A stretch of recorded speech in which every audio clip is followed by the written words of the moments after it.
Good afternoon and welcome to our weekly live play of Her Majesty's Chanterelle, a swashbuckling high romantic adventure using Green Ronin Publishing's Blue Rose RPG. I'm Brian F. Irving. I'm with Gethsemane Games, also with DH9 Radio. I'll be your games master for this afternoon. And our cast of players are... Hello, I'm Louise. I'm playing Myval, the Rye Raccoon. Hello, I'm Patrick, and I'm playing Anemone, the sea folk. Yeah, God, who am I playing again? My character's called The Fool! Thaldron, yeah, that's right. The Joker. Midnight Stoker, whatever, yeah. And I'm a kind of a, I don't know how you actually pronounce it, but Vataan? Vataan. Kind of sort of like, I don't know, elves, kind of. But Sort of. Similar type of thing, yeah. The closest thing that Aldis has to elves, I suppose we would probably say. Okay, so for those of you who aren't familiar with Blue Rose, this is a romantic high fantasy setting in which we'll be playing a very swashbuckling style of campaign. We've already introduced ourselves, but I'll just tell you a little bit more about the other things that you'll be encountering. So the music we'll be hearing is primarily by tabletop audio. There may be one or two tracks by the DH9 radio production unit, but the vast majority of it is by tabletop audio. The maps that you'll be seeing, some are by Gethsemane Games, indeed myself, point of fact, as I'm the chief cartographer there, and indeed the only cartographer there. Other maps will also be by Vile Tiles, by several other producers may have also done some of the maps we're going to use. I don't know which maps we'll be using today, depends what the party do. So check the doobly-doo and it'll tell you not only whose maps were used, but where you can get them from as well. Okay, so last week we started our campaign, and we do apologise for a little bit of trouble we had with the sound last week, where my microphone seemed to be extremely quiet, so we apologise about that. But a quick recap on the events of last week. Her Majesty's Chanterelle is a vessel out of one of the ports, the port cities, belonging to the Kingdom of the Blue Rose. They were sent as part of a expedition of several ships that broke up to check out the Star Scatter Archipelago. I nearly said Stars Reach, that's the wrong campaign. Star Scatter Archipelago, having discovered that a lot of the charts of the area are inaccurate. Whilst charting the areas and making more accurate charts, the vessel was caught in a strange storm that seemed to blow up out of nowhere. They weathered the storm quite well, but one of the other ships of the recharting fleet didn't weather it at all well. The Diamantina was sent to the bottom, and the party were able to recover some of the sailors, some of the survivors from that shipwreck. After chasing off a shark that was circling the area, they discovered that the Diamantina, which had gone a different way around the archipelago, had found a number of interesting things. A lot of the same inaccuracies in the charts that the Chanterelle had found, but also they discovered a mysterious island, one that was on no charts, and none of the islanders of the archipelago had ever mentioned to them. An island that just seemed to appear out of nowhere. Deciding to chart it, the Diamantina had been beset by a series of problems, the last of which was an attack by a strange pirate ship which drove them off. And as they outran it, the storm picked up and destroyed the ship, and it was that storm that the Chanterelle was also caught in. They believe that all of their problems began because they found this island. So the party have determined to carry on that work, return to the island, find out exactly what's going on. But first, they're going to need to resupply some of their supplies and water that was damaged polluted during the storm, and they're also going to try and recover the sunken but watertight chart box from the Diamantina so they can find their way to this island. I think that's everything. I don't think I've missed anything, have I, people? There was our captain being swept overboard. Yeah, a fairly major point, actually, yes. During the storm, the Chanterelle's captain was swept overboard. However, an enemy is convinced that the captain is still out there, despite all the evidence to the contrary, because as the captain was being washed away, an enemy grabbed the captain's coat, which was torn out of his hands, leaving just a shard of material. But every time that shard of material is brought near the ship's compass, the compass bends away from true north and indicates the direction in which this mysterious island is supposed to lie. So, an enemy is convinced that the captain has somehow become a captive on the island, or is somehow still alive out there somewhere and just needs to be found. There was also the slight incident of the rumours that was spread by the old bosun that an enemy actually killed the captain, threw the captain overboard over some slight or other.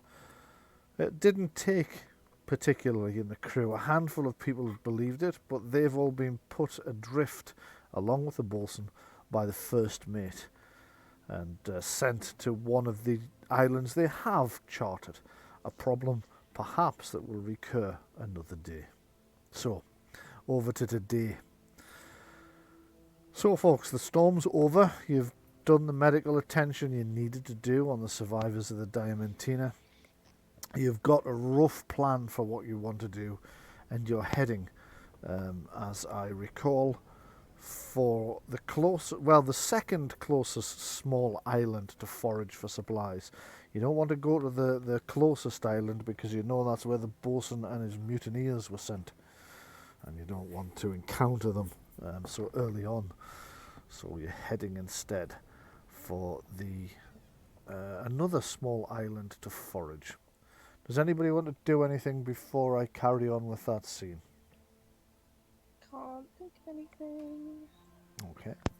I had an idea, Yes, go ahead. but I've forgotten what it was. It's like it was yesterday. Yesterday Okay. I had this idea, and I thought, oh, that would have been good if we'd done that. And then I remember having the idea, but not what the idea was. It's Typical, yeah. Okay, yeah, I know that kind of problem of forgetting that you always think you'll remember. I don't need to write this down, I'll remember, and then never do. Well, that's certainly my experience. I do that with passwords. Yeah. So the computer will say you need to change your password or change the password And then because forget. you only entered it the once. Yeah. Comes the next day and it's like, So at any point, if you remember what it is, you can stop me or whoever is, whatever we're doing, and bring it up. But for the time being, we shall progress them. So, you are heading towards a small island to do some foraging. Who are you taking in the shore party with you? Or rather, how many... are you taking anybody but yourselves in the shore party with you? well, I think it's gonna have to be a case of how many people would we put ashore to, and what supplies do we need. I mean, we're looking for water. You're looking for water. The This island... island, Sorry, go ahead. I was going to say, is big enough to be like whether it's your typical tropical volcanic island, sort of sticking out of the ocean. Yeah. Got some mountains and jungle and what have you, and streams. So it's more Coming down the beach. subtropical than tropical, but yes, it does have streams coming out. I take it it's forested as opposed It's to just forested, yes. Yeah. being... Right, okay. I'd be tempted to take the cook, I was gonna say similar actually. Ah, right. because the cook is liable to recognise what's edible. Edible, yeah. Luke is my friend, so And the I'm going to cook is climb your up onto his shoulder like a parrot, but I'm a raccoon and just point things out. Okay. Okay, so you decide to take the cook with you. That sounds like as good an idea as any. And are you how many able seamen are you taking with you? You'll probably want some to keep an eye on the launch itself, just in case the island's not quite as uninhabited as you imagined. You don't want to come back to the launch and find it not there. I would say the the crew that we took with us the last time served us. I would be. How many boats do we have? You have 2 launchers. Right. Because what I would suggest is we take both of them Okay. because we want to carry quite a bit of water, don't we? You do. Yeah. So taking empty water barrels ashore, are we going to use one boat and have like people throw them backwards and forwards? Are we going to use 2 boats? I think probably from the point of view of what we'll do is we'll take one boat, yeah, Yeah. and we'll take a number of crewmen who can actually row backwards and forwards to the shore, and they can take turns at it, Mm. Right. Right. Yeah. and they can bring the barrels. Okay, so we're going with one boat again after I've just copied the second one onto the map. Okay, I'll just delete that again.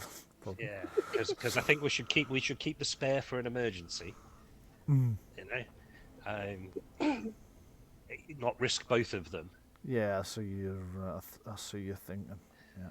And we should have people relay the empty water barrels ashore after we've gone looking for stuff, Yes. sort of thing. In the meantime, sort of thing. So there'll be some crew on shore watching the barrel stash, as it were. Some in the boat, rowing backwards and forwards, sort of thing. Yeah. How close can the Chanterelle get to shore? Okay, well, the Chanterelle is a ship, so it's quite a deep draft, so it can get. Well, it's probably going to be about a mile away. Right. Okay. And how long does it take to row or launch a mile? About 15-20 minutes. Okay. Yeah, not in that rowing competition I was in. Well, obviously, if you're doing it competitively, yeah. I was thinking more of a sort of maintainable type of speed, probably about 15 to 20 minutes, because you're going to be coming back and forth and so on, aren't you? I'm taking it's a nice, warm, sunny day as well, so it's gonna. It is a bit of a indeed. sweat. Yeah. Doing physical work like that. Yeah. Just picking a few sailors out for a sailor. So there we go. There's a handful, and we will also need the cook. You mentioned you were going to bring, didn't you? So, cook.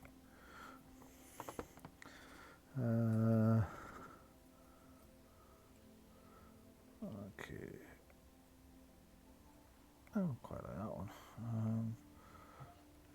But as far as I remember, the cook was male, wasn't he? I don't think we'd actually picked. Ah, okay. Well, it's one of the characters you're friends with, so would you like to decide? I genuinely don't mind. Did we have a name? No, didn't have a name for the cook. Roll a dice, 50-50, whatever. Okay, you can do. It's not likely to be a halfling because they don't have those on. So I'll just grab this one. I don't like the yellow colour on the jerseys of the others, so let's make this the cook. Cook. Quite often, people like cooks are often just referred to as the cook. But, Yeah. I think we'll call this one John. Platinum. No, he's not got a peg leg, has he? He's Not yet. apparently short. He's got a raccoon on his shoulder. See, it's not Long John Silver. It's John Platinum. He's a Oh, better rich. cook. Richer food, is that what it said? Extremely long John Platten. Yes. Tall boy. Okay, so characters. Let's drag you guys across. So an enemy. Myval. I don't think an enemy came over there. So I'll just try that again. Veritable giant John Titanium. That giant ass raccoon there. And Sebastian. Oh. Oh no, not Sebastian. That's Sebastian. That's your spare character. Thaldron. I thought I didn't recognise the name. Right you are. And yes, Thaldron's still on a base because I know, Patrick, you asked if we could do one without the base, but Shaun and I forgot to sort that out over the course of the week. No So worries. he's still based for this week. We'll try and remember to do an unbased version for next week. Okie dokie. Not a debased version. Not a debased version, just an unbased version. Okay.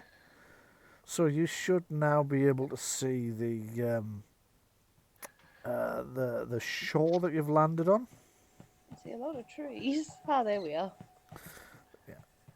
Little boat, lots. Oh, Oh hello. my gosh, I'm huge. My second screen has just shut down. Give me a second. There we go. Okay, so presumably you're taking the cook with you, so I'll position the Yes. cook over with you guys. Well, yeah, it's really just down to his observation as to him spotting recognisable ingredients in the wild. Right, yeah, okay. Okay then, so you're aware there's an inlet fairly near here that will give you fresh water. The cook suggests that you try there first, because near flowing water you might very well find fruit-bearing trees and other herbs where there's where there's a neat collection of water ready. And These rock barrels. pools over here full of whelks or anything. Yeah, I was wondering about those. They are, as it happens, yes. So as you take a look at that, you can find there's a number of whelks and other bicuspids in there that you'll be able to gather some of those if you would like to. So you can say for every half an hour you spend foraging, you will acquire a day's worth of supplies. So on the beach, you're only going to be able to find about enough whelks to feed the crew for probably half a day, because it's not a huge amount of things. But that will so we'll say 15 minutes of searching on the beach. Sorry, were you going to say something, Patrick? Yeah, did you mean bivalves? I did mean bivalves. What did I say? Bicuspid. Did I say bicuspids? That's a tooth. Yes. There's a rock pool full of Teeth. Well, now that's a warning straight away. It's not mimic his rock pool. Go away. Okay. On this island, Rockpool eats you. So you spend about 15 minutes, probably about half an hour by the time the crew have gone and started collecting water from the nearby thing and getting the barrels set up and starting to load barrels on, and you're collecting the bivalves from the rock pools. So you so far at the moment it's a pleasant day. It's warm. There's a nice breeze. It's just pleasant enough that actually this has become quite enjoyable. The smell of the salt water, and you can smell some other scents from further inland that are all sort of cherry blossom and that type of things. Quite a pleasant little island to be on. So you decide you're going to press on a little bit into the interior to do some more foraging. I assume. I mean, correct me if I'm wrong. I don't want to lead you. Sounds good to me. But Yeah, given that you we came take here it- for... You can take notes on the wildlife and fauna. Okay. And flora. Okay. So... You should all be on a new map now. I'm on a big black screen. So, Big black screen, okay. Let me just have a Black look. screen and mysterious music. Mysterious music and a black screen. That's probably because dynamic lighting is on, but daylight mode is not. There we go. Every time you walk into a jungle, you know, a sleeping lion is just a whim away, a whim away, a whim away. Oh, God. And this is what I have to deal with on a regular basis. Right, you should all... Lions in the jungle. Yeah, you should all be able to see the second map a bit better now. Nope. no, still No. black. Still black screen. Still black screen. Do you know why that'll be? Nobody will have their vision set, I should imagine. Let me just check That your... could be it. Oh, Vision good. on. Do any of us have dark vision? Yes. I Ha-ha. might do. We're saved. I think I do. I can't remember actually. I might not have. Oh no, I do have. You do have. Okay, so I need to set that up as well. Although, Hey! there we go. Turning the vision on for you will help. I'm no longer running blind water. pew. Indeed, yeah. Is that like a benchmark? Not that kind of pure. So night vision. Is it 20-meter night vision you've got? Yeah. Is that a giant nest of eggs? Ah, you've spotted the eggs then? Yes, it is. That's where the Easter Bunny's been. Yes. Oh, if the eggs are that size.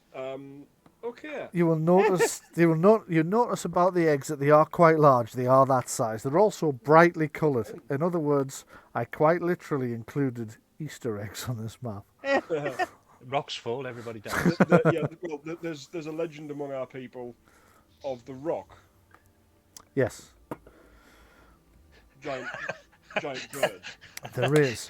These eggs, Called however, Dwayne. yeah, these eggs, however, seem to be on the ground, the sandy part of the ground where it's kind of gravelly and sandy before it starts to get more soily.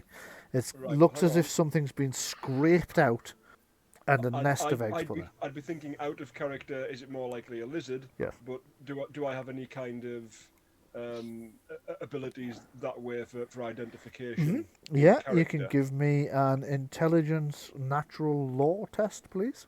That would just be flat intelligence then. Okay. Tell me what you got. 13 with 4 points of stunts if it's a pass. 13 is exactly what you needed to pass. Yes, Good. target number was 13. The eggs are neither of a lizard nor of a bird. At first, they are like nothing you've ever seen before. You just cannot get to grips with with what kind of creature could lay such strange eggs.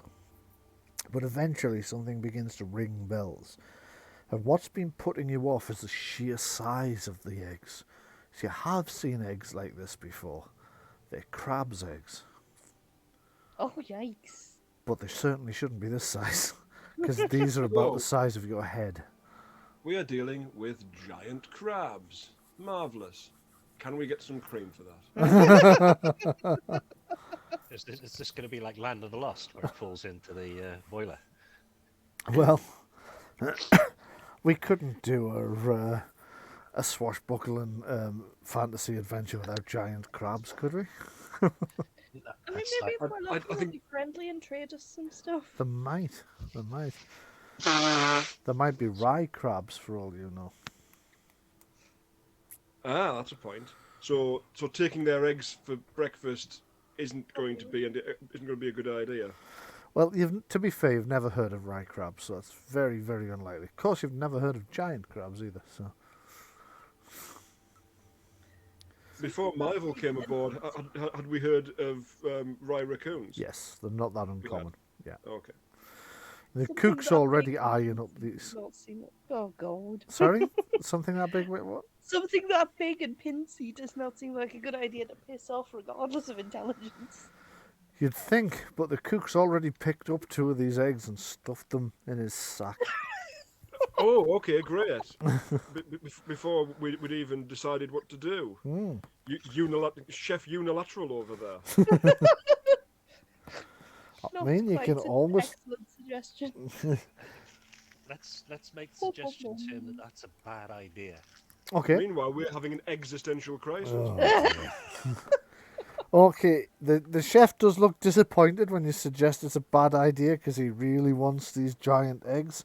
So, give me a persuasion test, see if you can talk him around. I'm going to say, because he really wants them, it's going to be an average test. What rank is he? He is, well, he's the ship's cook, so he's kind of a lower level officer. And we're junior officers. Yeah? Yes, yeah. Does he outrank us? No. Okay, so any of us, including the raccoon that can't talk, could just order him to put them back. You could, yes, if you want to. Yeah, but surely it's better to just, like, gently persuade him rather than, you know. Well, are we a military operation or not? Not. We're not. We're not a military operation at all. No, that's There's the ship's on a cartography mission. It's not it's not a warship. right. Okay. I mean, you're the expert on this. I would say, but like, not all military operations are war operations, and not all fighting operations. No, that's like true. reconnaissance Yeah. and so forth. There is the importance of chain of command. Well, there's an importance of a chain of command on any ship, whether it's civilian or Yeah. military. Yeah. But also, do you really want like full rank on the cook, who then, if they get annoyed about that, might just give you terrible food for the rest of the journey? Terrible food poisoning. It's weird. Ever since the island, all my food has tasted a bit spitty. I'll try a persuasion check. Okay, go See if for I it. can persuade him. Yeah.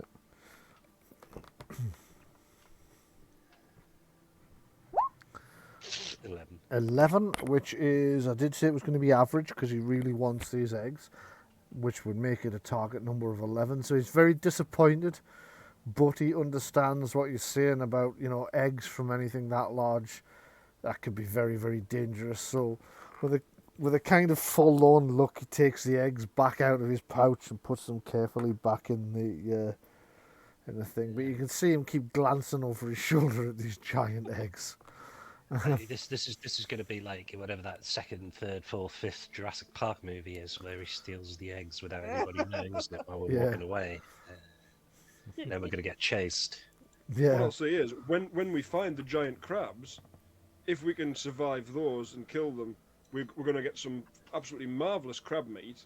Then we can come back for the eggs. If that's the situation, yes. The other thing I've also noticed, I don't know if this is just me, but dark mode is really, really hard to see the numbers. Yeah, it is. It's very hard to see the numbers, yes.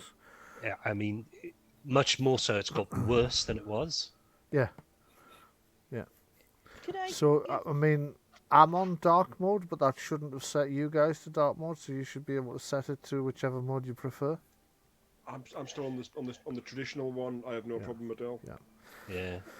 The problem is when you set it to dark mode, it changes the numbers and the wording to a light grey, so it'll show up on a dark background, and that's fine in chat.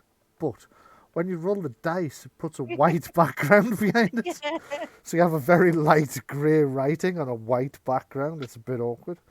So just for those at home, I'll switch that off, and you'll see the difference. That immediately turns all those dice rolls into black written, and it's much easier to read. It is easier on the eyes in general than staring at a glowing screen. I find it's very useful for when I'm setting everything up, but yeah, I might have to put it on lighter mode for. Okay, so, sorry.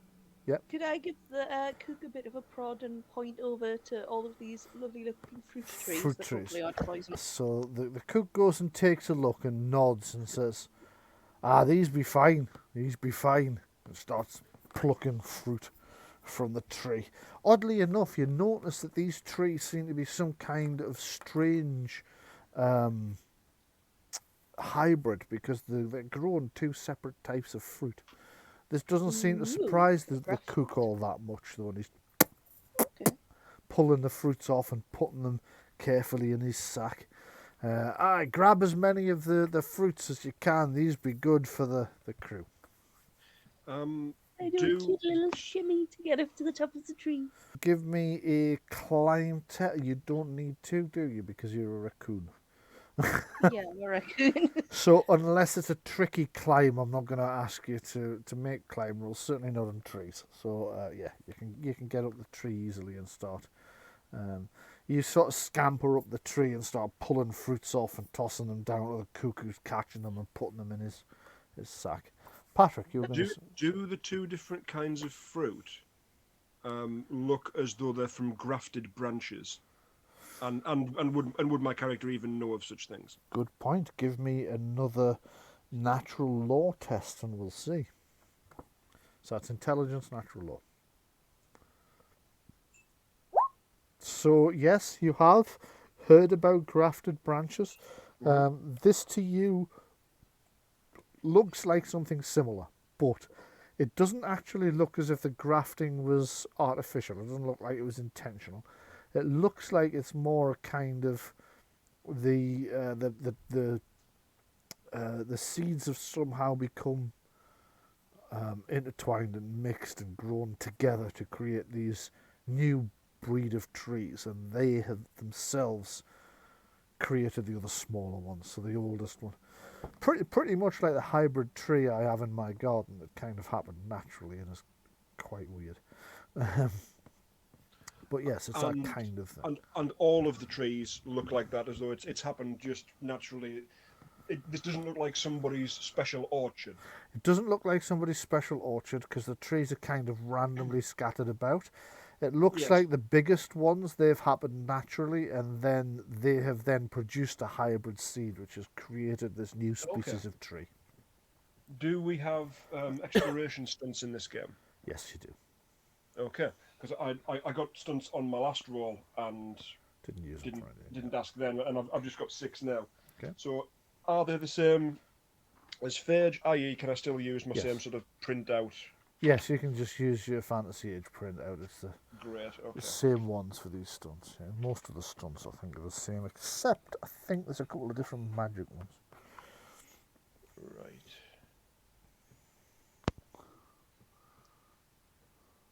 Okay, I will. I'll have some. I'll take advantageous positioning. Okay. I will take. That makes me wonder. Mhm. You may immediately make another perception test, no additional cost in time or resources, to discover more information about your surroundings or the object of your test. This bonus test must use a different focus from the first test, so it would not be natural law; it would be something else. However, and doubles on this test don't give any rise to further stunt points.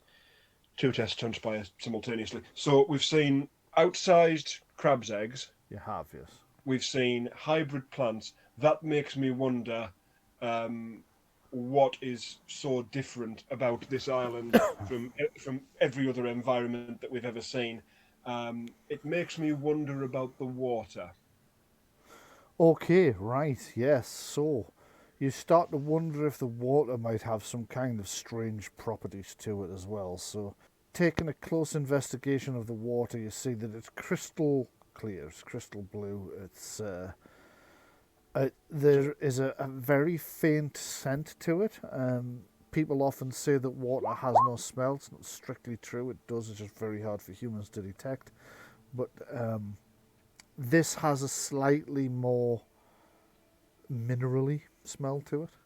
Just before you give me anything further for free, I need to take a perception test. You do, yeah. Yep.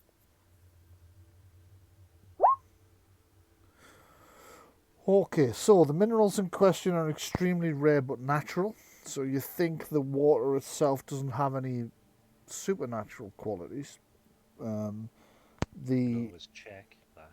You could, yeah. The mineral content of the water is quite high, but the minerals are quite beneficial to people. So it should be quite pleasant tasting. It should have a slightly tangy taste to it. Consequence. But very refreshing and very cool. And judging by the complete lack of pollutants in it, you think that the spring from which it's sprung is fairly nearby. I would just like to do what everybody does when they're picking fruit and have a sample while I'm up here. Yes. Okay, so you sample the fruit, and what you discover is that the red fruit is very sweet, and the green fruit is slightly more savoury. Oh, savoury fruit. Quite odd, not such a high sugar content. It's almost like eating... It isn't quite, but it's almost like eating vegetables. Okay. So like sort of a salad fruit, like a tomato kind of thing? Yes. Yeah. Okay. It's a fruit and veg tree. Yum. Yeah, you're quite enjoying yourself. So, sat up here I'm throwing seeing fruit some down. manner of blue fruiting body over here. Berries, Oh, no. yes. Ah. Those are berries just across the... some more of those down here. There are some. So more there of are. those, yeah. Purple flowers. Purple. In this case, we're going to call them berries. Yeah. So you can Green take a look at berries. the berries as well if you like. Give I me shall. another.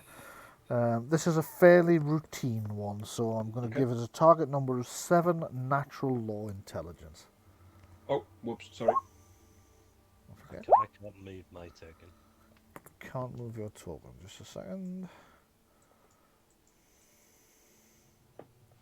It's not opening. I'll just. All right, now nothing's responding. That's great.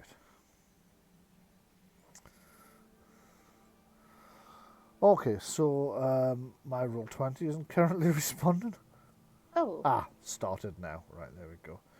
So let me just have a look. It looks as if people have just teleported away there because I'd frozen and then it suddenly unfroze. So let me have a look. Details, that would be why. It's got no control by here. There you go, Shaun. There we are.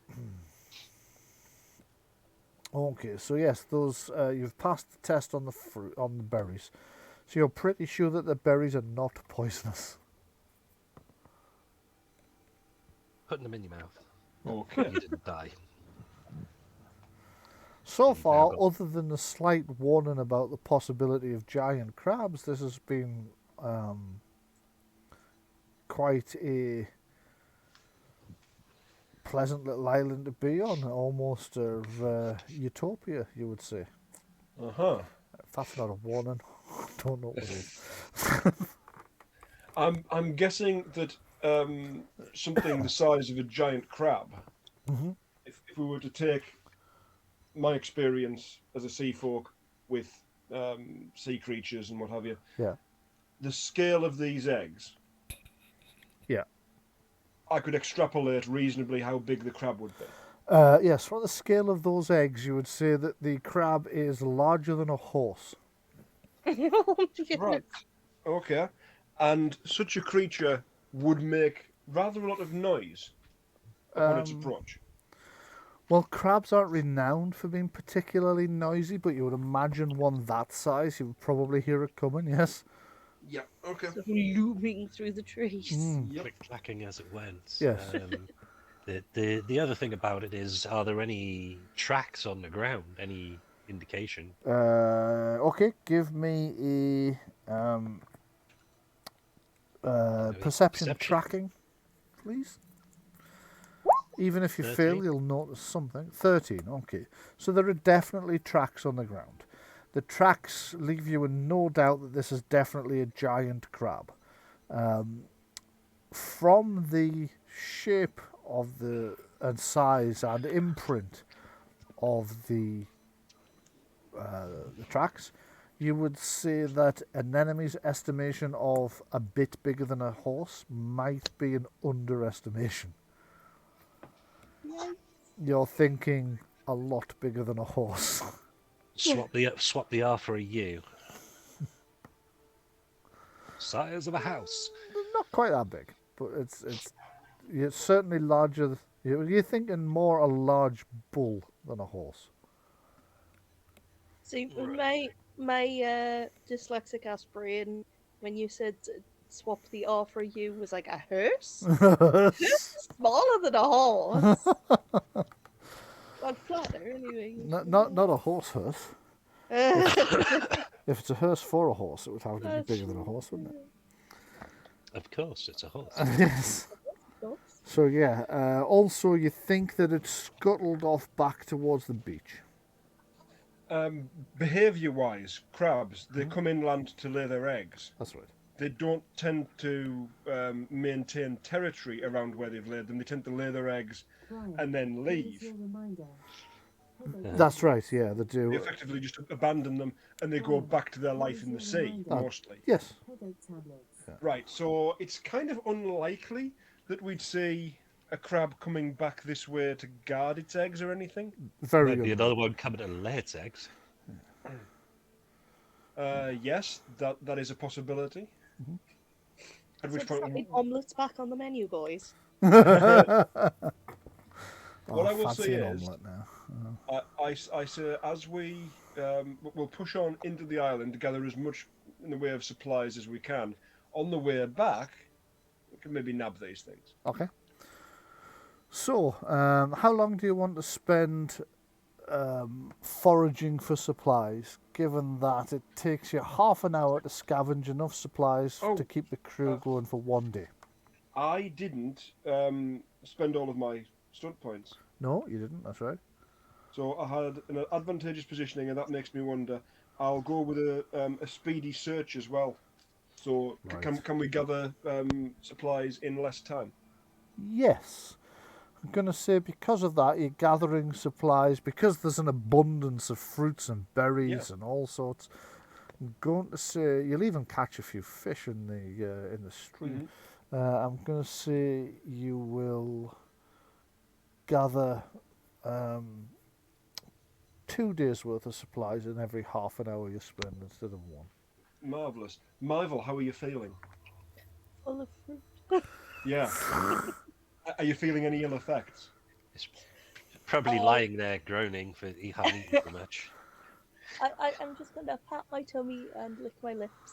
Okay.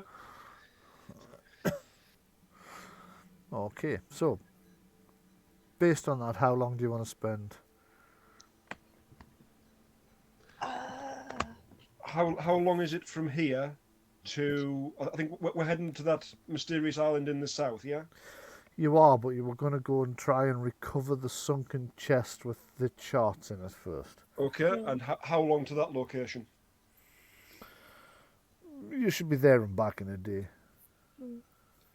I think we should definitely try and get a bit more than we need. Yeah. Oh yes. If we can get a day's worth for that, and then how long is it to the other island? If we sort of hop from here to the charts to the mysterious island, Probably another day on top of that. right? If we try to get between 4 and 5 days worth of rations, then Okay. So we're talking about. So that would have been 1 hour, 2.5 hours. So I said you double it, so half that. That's about an hour and 15 minutes. Okay. okay. Well, Okay. we may as well go for full 2 hours then. In that case. Okay. The Go for a gatherings. full 2 hours, and then you've got 1, 2, 3, 4, 8 days. Yeah. Okay. Sounds really good. So you spend a couple of hours searching for various foods. You find fruit, you find berries, you find a few fish in the stream, not a huge amount. You find Any fungus? Yes, you find a few edible fungi that you also add to your collection, and you're pretty pleased with the amount that you're gathering. You occasionally return to the beach to load up the vessel, and every now and again the launch goes back, and the minute it sets out to head back, the other one comes in, so that you're turning over all the time. And you're backwards and forwards between you're pressing further inland to gather more food and to deliver it to the launch. All seems to be going well, and you're just about thinking that's about 2 hours. We've got about a week's worth. That'll probably be enough. When could everybody except Myval give me a perception seeing test? Myval doesn't need to. You've automatically seen this. Oh God. So, 13. 13? Yeah, okay, so 14. 13 and 14. You both see a flash of white through the trees.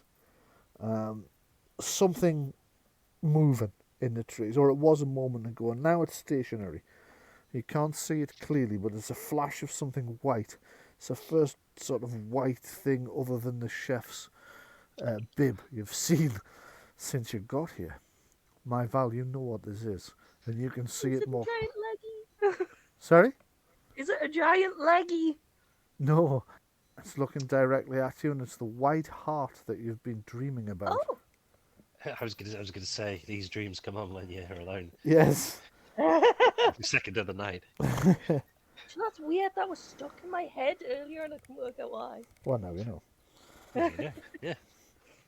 So it's looking directly at Myval, and it's a white heart, exactly like the one that's been appearing in your dreams. What do you want to do? Well, I'll be staggered. Would they kind of look kind of cautiously and curiously and give it a little wave? Okay, it bobs its head. Oh, okay. Right, hang on. Let me see how the heck this works. Can I attempt psychic contact with it? Yes, you can. Right, let me see how this works, because the spell description for this is flippin' massive. Right, okay. It's kind of complex. Yeah. Okay, 100 and what did you say it was, Shaun? Sorry? 105. 105. Yeah, it's like there's a big picture on the right and it starts on the left. Okay. Yeah, I see it. You can establish contact between your mind and that of an animal or person. Okay, depending on whether you make a communication animism or communication psychic test. So you would need a communication animism to make the contact with the white heart then. I don't have that or the other one. Okay, that's not necessarily a problem, just a communications test will do. Okay. Target I'll number's only... I got 6 there. You got 6. Yeah. Sadly, that's a no. What? So it's not the same white heart that I've been dreaming about then? No, I mean, it's a knowing that you've not been able to make contact with it. Yeah, I know, but it's modified by familiarity, and if it's the same one, surely there would be some familiarity? Yes, but I don't think it That's a gives 0 modifier. Yeah. Fair enough. Yeah. Fair enough. So you'd have needed a target number of 7 to be able to contact it, if it's the Fair same enough. one. Okay. Yeah. So, yeah, what do you do now? Sorry. The rest of us can see it, yes? You can, yes. Yeah. So do we know anything about white hearts, and do they usually turn up to show people a path to follow? Yes. Do they want something? Is that... Yes, white hearts are what they call do it. we know this? Ah, that's a very good question. Give me a intelligence. Which lord do I want for this one? It's just going to be intelligence if it's me. All right, okay, just an intelligence roll. An 8. An 8. So actually, you don't know anything at all about white hearts. No, you just assume there's a big albino stag. Right. And do they really have them by the coast? Are they native to coastal areas? Give me a intelligence natural law test. I'm wondering if I would even sort of qualify to try to recognise this thing. Well, it's stag shaped and it's white, so. Yeah. 14, yeah, you definitely do. Okay, you've not heard of stags being this close to the coast. What you have heard about is that white stags or white hearts are not natural animals. They're what they call questing beasts. Yeah. So if one appears, it is trying to tell you something, trying to show you something, trying to entice you onto a quest of some kind, or lead you to something you need to know. Okay. If you're familiar with your Arthurian legend, you might be familiar with this. Yeah, just make sure that the kook doesn't try and shoot it and decide we're having venison or anything. Oddly enough, the kook hasn't noticed it. He's still gathering berries and all sorts. So what would you like to do? Can I shimmy down from this tree with a piece of fruit and head towards the heart and hold out the fruit sort of in a "Hey, would you like this" kind of way. Okay, yes, you can. So as you shimmy down the tree with the little bit of fruit grasped in your little paws, you head towards the stag, and as soon as it realizes that you are approaching it, it kind of paws the ground twice, or hooves the ground twice, and then slowly clops off through the trees, slowly enough that you can follow it. Well, I'm aware it's a questing animal. Let's follow. Yeah, let's go. Okay, as you travel through the Hold on. Mhm. Yeah, what are we saying to the chef? Take all the stuff back to the launch. Okay, the chef will head back to the launch. I'll just move him off of here then. Yeah. We're going to investigate where the White Hart's taken us. Okay, so you guys follow the White Hart. Myval, you notice that the more you follow the White Hart, the more this is reminiscent of your dream. You start passing landmarks that you've seen in your dream. Strange shaped rocks that you remember from these dreams.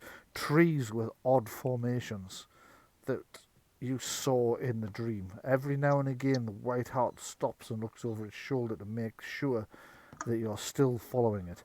It leads you deeper and deeper into the island for about, I would say, for about another mile and a half. And then it stops. And it looks straight at something. Louise, what does Myval see? What does the White Hart show on him? Oh, a tree that's different out of the other trees? Yes? A tree that doesn't belong? Yes. So you see this strange tree in the middle. There's something about it that just doesn't belong here. Where the other trees are all subtropical trees, this one isn't. This shouldn't be grown here at all. It should be grown in a temperate zone. It's larger than the other trees. It's a strange shape. Its leaves are unusual. You've never seen its like before, except in your dreams and in that one lost item of yours. Can I approach the tree? You can. Meanwhile, the rest of you, the White Hart has just disappeared. It's just not there anymore. Myval is currently approaching nothing. Oh. Nothing. So there's Myval appears to be walking forward towards an empty space in the wood. A clearing in the woods, yes. Right. Can I attempt to make a what's called a psychic test? Which is the second sight. Yes, you can. Which is a roll that you make to see whether or not there's a lingering magic or something going on. That's right. You hear an excited chittering from Myval as it approaches this empty clearing, getting closer and closer to what only Myval can see, which is this tree that doesn't belong here. Right, so I'm going to... Right. It says, I'll read the description. The narrator makes a second sight test for your secret as a free action whenever Arcana are used in your general area. The base target number is 11, or the user's psychic shield test result, whichever is greater. The target number increases +1 for every 10 feet between you and the user or subject of the Arcanum, whichever is closer. Successful result means you sense an Arcanum use and know which arcane talent it falls under, but not necessarily the exact one. You also know the general direction and distance to the source of the effect, the target, and its target. With an outcome of 2 or more, you know the exact one which is used. So it's like, so if it's more than 2 more than required, tells you what it is, and with 4 more than required, you recognise the user if it's known to you. Okay, so I'm going to make a roll on some real dice here, which is the best way of keeping it secret. What did you say the target number was, sorry? It's 11 or opposed. It's not opposed, so 11. It's not opposed, so it's effectively a general feeling of the area to see if there's magic being involved. Yes, there is. There is magic being involved. In fact, as soon as you're trying to sense it, you can see this vague outline of a tree in your mind's eye. But it's very, very ephemeral. You sense that you're not quite, oddly enough, you're not quite sure what arcana this is. What you are sure of is there's no malice involved. Quite the opposite, in fact.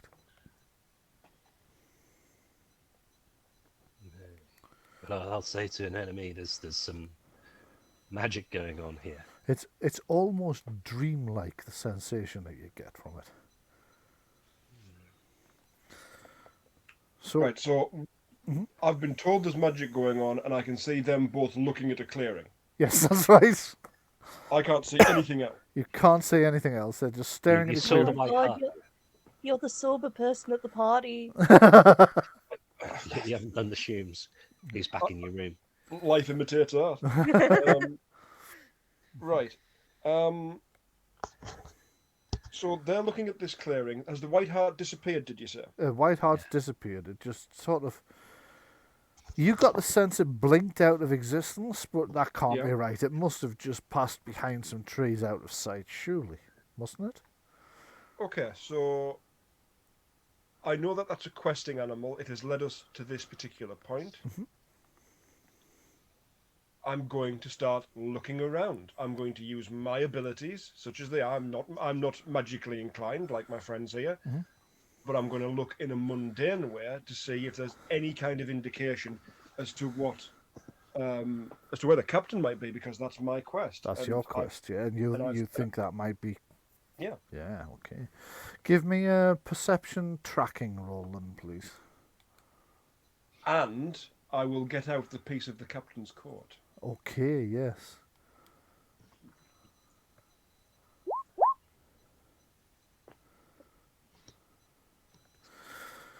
Okay, so the thing you notice is that there are no tracks here.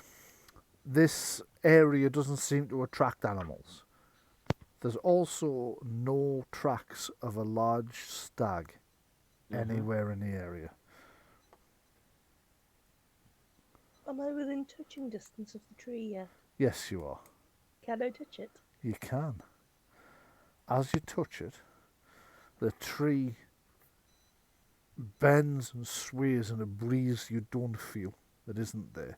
The whole tree has a very ephemeral, dreamlike quality.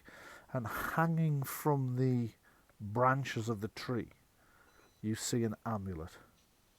Describe the amulet to me. Oh,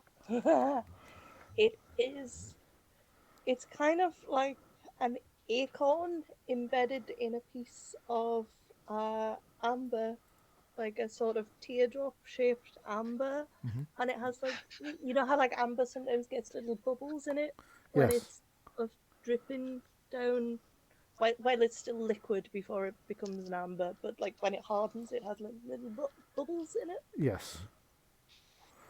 Okay, so that's what the thing looks like. Unlike the tree itself, which still has that ephemeral, dreamlike quality, the amulet has a much more solid quality to it. It looks real. Can I touch that? You can. As you touch the amulet, the tree disappears and the amulet is now in your hand. The strange thing about this amulet is it looks like the one you've lost. Ooh. But how could it possibly be here? That's weird. So, hang on. Let me check. Because I think I also have that thing for...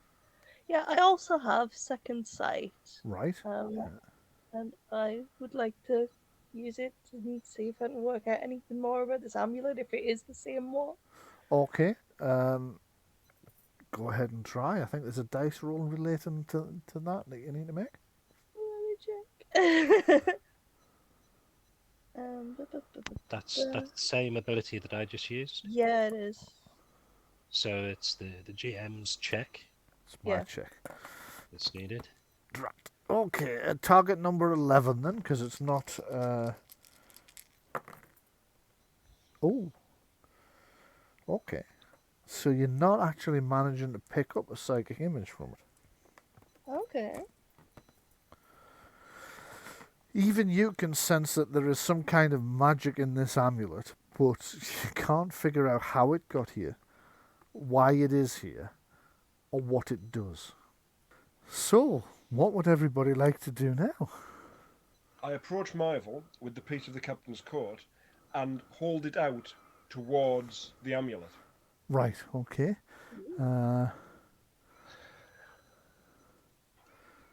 Myval takes the piece of the coat, polishes the amulet, and hands it back to you. With a thankful chitter. Yeah. Okay, so nothing happens when you bring these two together? So you said the tree disappeared, though, didn't you? I did, yes. Yeah. So is it just like a clearing now? It's just a clearing now, yeah. There's Nothing grass. left. There's a few flowers, but there's no sign that there was ever a tree there. I sort of pick it up on an enemy's idea, though. Can I, like, is an enemy carrying the compass? The very thing I was about to say. Yes. Can I tap your pockets down to get this compass? Would you be carrying the compass? It was the ship's compass, but you might have one of your own. Then that's your call as to whether I do. Otherwise, it's like a kind of convenient inventory thing for me. Yeah, I would think because you're an officer on a ship, I would imagine one of you is probably carrying a compass. I think I would have one. Yeah. Right, so first of all... There we go then. First of all... Thaldron has one, yeah. Put the piece of fabric next to that compass. Does it do the same thing? Yes, it does. That compass bends away from true north and begins to point instead to the southwest. Right. Now, do the same thing with the amulet. Put the amulet near the compass, do you mean? Or put Yeah. the... Right, Yeah. okay, sorry. Yeah. Sorry, I wasn't terribly sure I knew what you meant. Sorry. But we've already tried putting the amulet near the fabric, and that didn't do anything. Of course you have, yes. Okay, the compass now returns to true north and just ignores the amulet completely. Okay. So it's not Might as magnetic. well, hang on, might as well bring them both towards the compass. Okay, as you bring them both towards the compass again bends to the southwest. Right. So that's no different to how it is when the fabric's there by itself. The teardrop in the centre of the amulet. Mm-hmm. It's made of amber, did you say? The whole amulet is like a teardrop shaped piece of amber, and in the middle is an acorn. Ah, it's an acorn in amber. Yeah. Okay. Try holding it up to the sun. Okay. Okay. Try not to blind myself doing this. Yeah, as you hold it up to the sun shines through it and you get this beautiful amber light. The acorn itself begins to glow. Aha. Ooh. Okay. Totally nuts. Totally nuts, yes. Right. Look at the patternation of the light. Maybe if we've got like a piece of parchment, like the back of a map. Yeah, did we have like the map or something? And shine light through the amulet onto a piece of parchment. Well, I would have definitely my notebook stroke journal with me. Okay. Do it. That'll do then. Okay, so as you do that, you can see that you get a picture of the acorn that's within the amber projected onto the parchment. Okay. No X marks the spot anyway. Sadly not. Right. There's a little piece of text in the lower right that says BBC. I'm going to dig a little hole with my finger in the ground. Okay. Shine the amulet and the acorn specifically into the hole. Okay. Okay. So you shine the amulet into the hole. Doesn't seem to do anything. But what you do notice, eventually, is that Yeah. where Giant you crab. held it, or the giant crab, is that where you held it over the paper, Yeah. the That's a mark. yes, it's left the imprint of the acorn behind. Ah, it's like a seal. Arf, arf, arf, oh, not that kind of seal, sorry. Not like that kind of seal. Or like a pinhole photography kind of thing. Yes, Yeah. Hmm. Okay, heraldry-wise, Mhm. am I aware, or are any of us aware, of any group who use the acorn as their sigil?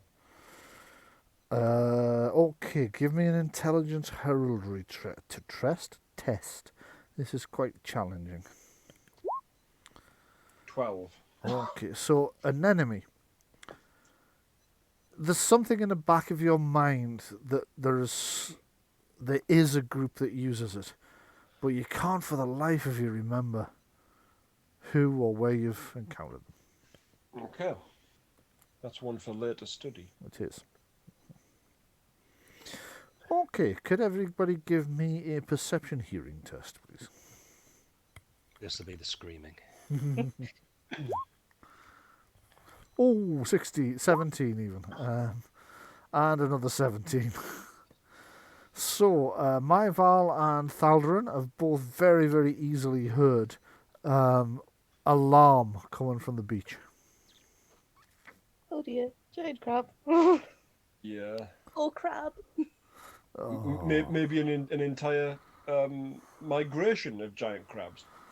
Oh, I should have thought of that. Christmas Island. So, what? Or it was an I can't remember what it was, but there's an island where the army crabs migrate across it, and they reckon that could have been where. Christmas Amelia Island. Earhart crashed. Yeah, Yeah, but the coconut crabs. Oh, I don't coconut know crabs, something and like that. basically the smell of blood.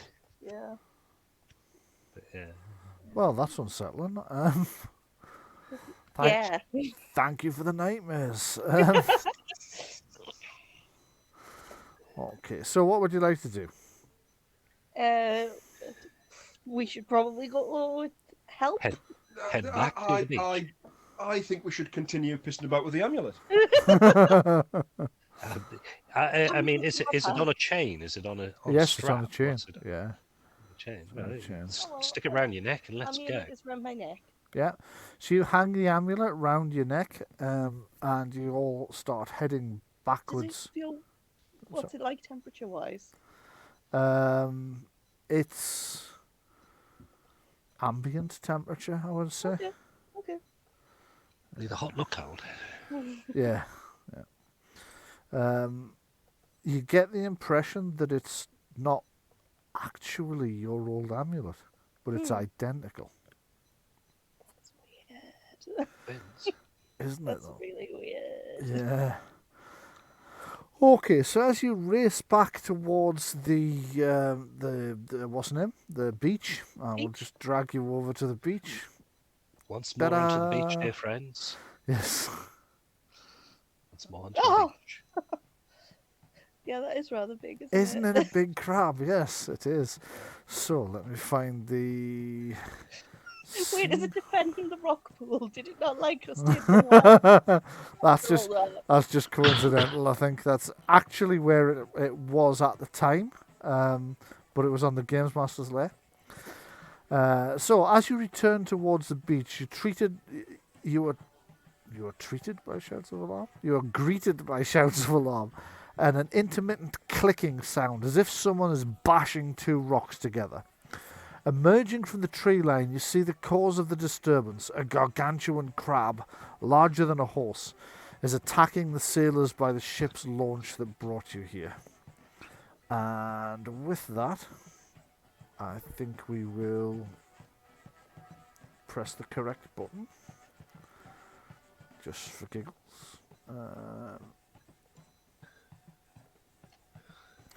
There you go. Do feel free to take a initiative roll. Yeah, the cook's going to take no part in this fight. The cook's going to stand over there and make sure that the supplies are okay. He's getting the garlic and mayo ready. Yes. tartar sauce. So he's running through crab recipes in his mind. Yeah. Okay, so just change this to turn number and round calculation +1 each time it comes up. Add that. Make it a 1 to begin with. Then we descending order, and first out of the gate we have this sailor here. So I'm going to hand this sailor's control over to. So we make it crewman. Well, sailor actually. Sailor 1. That's going to be controlled by. So we'll make that Shaun. So, Shaun, this sailor here is under your control. What's he going to do? Change his pants. I think he's going to have to. Well, let's test the water anyway. Let's go with ship's crew, and let's go with a. Let's attempt to give it a sling shot. Okay. Crack a lob a rock at the. Lob a rock at the giant crab. Yeah. Okay. 17. 17. That's a very definite hit. Let's see how badly. Ooh, bullet of 8. 8. Right. Okay. Cracking shot. Yeah. So it sails forwards at high speed and cracks the crab right in the front of the. Right where the shell's kind of slightly open. It passes into what you would assume is its mouth or something. The crab makes an angry hissing noise as a consequence. The crab doesn't like this very much. So the crab, which gets to go next, is going to scuttle forward and try to kill the person who hurt it. But it can't fit through the gap between these two other sailors. So it's going to have to attack one of them and make a space. So it's probably going to go for the big guy. And that's, I'm going to have to switch this onto light mode so I can read these. That's a 14. That's a hit against the sailor. So that particular sailor is going to take, good God, that's quite a lot of damage. Okay. What's the health points on the sailors normally? 15. 15. Okay, so he's taken 12 of that already. So he's in a bad way. He is in quite a bad way, so I'll just 15 and 3. Okay, so there we go. So this sailor here. Oh, hello.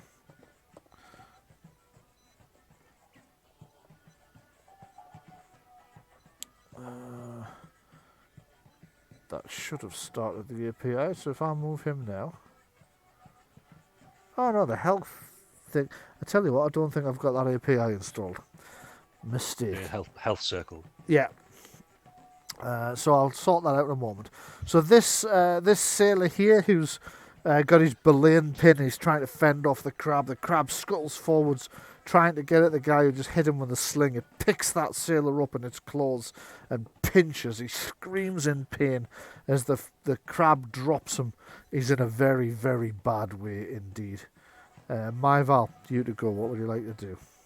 Oh God. I'm going to attempt psychic contact with the crab on the off chance that we can sort this. Okay, well you're not familiar with it, so I failed that. you failed. You don't have much luck with your Arcana, are you? Oh dear me. Good job it's not a fatiguing one. It is a good job, isn't it? So, is that a major or a minor action? Hang on, let me check. Oh God, sorry, 2 seconds, gigantic. Psychic's a minor. Minor, Psychic yeah. contact. Right.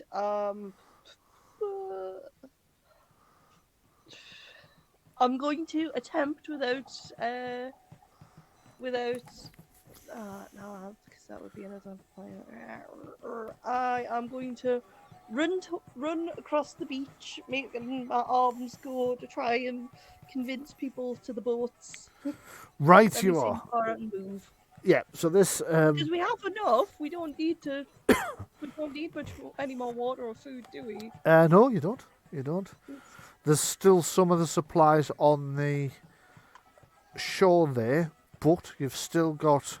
You wanted 4 days. You collected 8.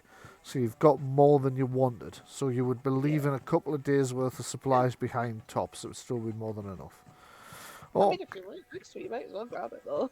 Yeah, so you run across the sand trying to indicate to everybody that they should just get on the boat.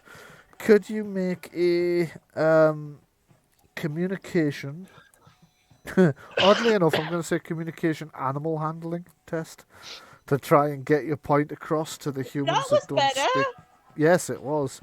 So the sailors understand what you're saying. Whether they take any notice of you or not is another matter, of course, but they entirely understand, at least. Okay, so the guy that's just been attacked by the crab, he's going to stagger back and clamber into the boat because he's very, very badly injured. He's bleeding everywhere. There's not much chance of him wanting to stay and fight any longer because he's in a bad way. So he's making a run for it. So the sailor in the white top, I'm going to give control of that to Patrick. So this guy here to go next, what would he like to do? Quick thought. Yep. Isn't a crab, which spends more of its time in the water than on the land, going to be more dangerous in the water? And we've got a lot of shallow to get through. You do have a lot of shallow to get through. So the bottom of the boat could be attacked and punctured and leave us marooned if it starts to target that rather than us. Okay. Bit of a concern. Mhm. This guy here, yeah? Yeah, this guy here. Okay, I'm going to call him Seaman Storm. Okay. So he's got a name and things are a little bit easier to work with. Right. He's not the one who's been injured, I take it. He's not the one that's been injured. The one that's been injured has clambered back into the boat. Very difficult to do. He's left a trail of blood all the way, and he's collapsed in the back. But yeah, he's in the boat out the way for now. Right. I'm going to take this guy and attempt to flank as best I can. Okay. So if I can get round the back of the crab Yeah, go ahead. and attack from the blind side. Currently, it's concentrating on this chap over here. Also, it's having to fend off this woman here. Right. So belaying pin? What's belaying pin exactly? Right, a belaying pin is something you use on a ship that you tie a rope to, and then you put it through. There's holes in the rails that you put the belaying pins in. It just holds ropes in place, essentially. But they're kind of mushroom shaped, so you've got a foot of handle and then a mushroom-like head, so they make a good club. And in the real world, sailors would often grab them to use as a cosh when they were in boarding actions. Because they will fracture someone's skull if you hit them with them. He's going to attempt to take the legs out from under this thing. Okay, well, it's less mobile. Okay. So either coshing it out the way or hooking it out of the way. With a belaying pin, it would be a cosh. Yeah. With a bill hook, you could hook. Those are the things I'm looking at. So I'm basically asking which would be better. Probably a bill hook. Try and hook it out the way. So if you try and that would probably be a stunt until you've missed anyway. 9's nowhere close enough. The crab's surprisingly nippy. Yeah. I didn't mean that as the joke. It was. Surprisingly. Crocodile sandwich and make it snappy. Yeah. Yes. We might have to pinch that one. Oh dear. Yeah. Okay. So Shaun, it is Thaldron to go next. This is the problem. Right. Okay. Well, we're gonna try and do the psychic weapon thing, Okay. which is a problem. Potentially, we need to go and roll this. Right, let's see. Will this work? Pray to the gods of the sea. A 13. It works. Yes, so for some reason you can't understand the words Luke, I am your father run through your mind as this psychic sword just boom, in your hand just appears out of nowhere, just pure mental energy. Yeah, totally mental. And then basically I'm going to move to there. Okay.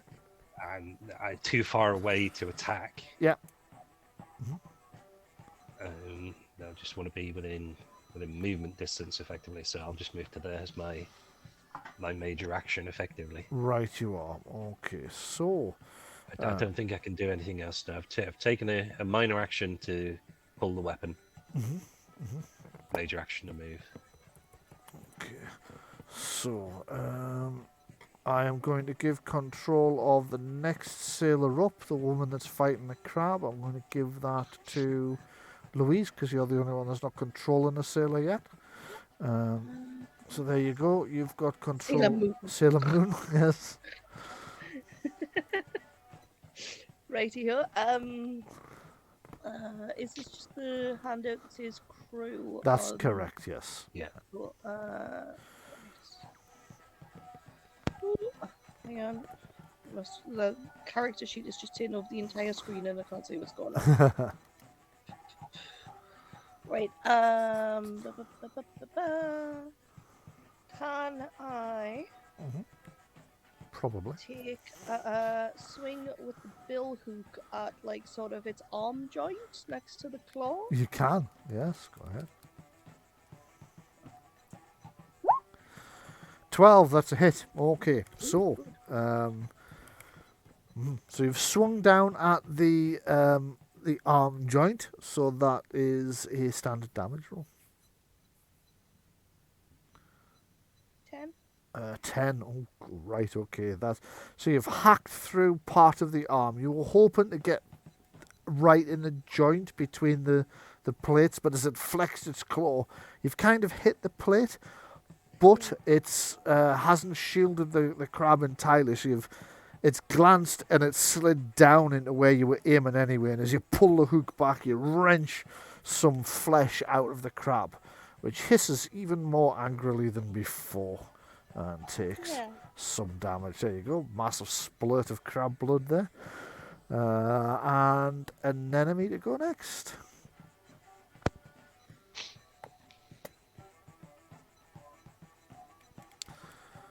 I think you might be on mute there, Patrick. I was. That's my trick. It is your trick, yes. If I run, I double my speed, yeah? Correct, yes, but it becomes a major action instead of a minor one. Yep. I was trying to work out why asking that would leave me with deathly silence. As though right. Okay, so I'm running all the way down to the boat. Yeah. And I don't think I can yet heal as a minor, can I? Don't believe you can. Did I take that talent? Was I able to take that talent? Oh no, medicine, yes. Oh, right. You've so turned you in the can. out of medicine, and your aid is swift and sure. Heal is a minor action for you. In that Grand. case, you can make a healing roll on the badly injured sailor. Yeah. That's what I'll do.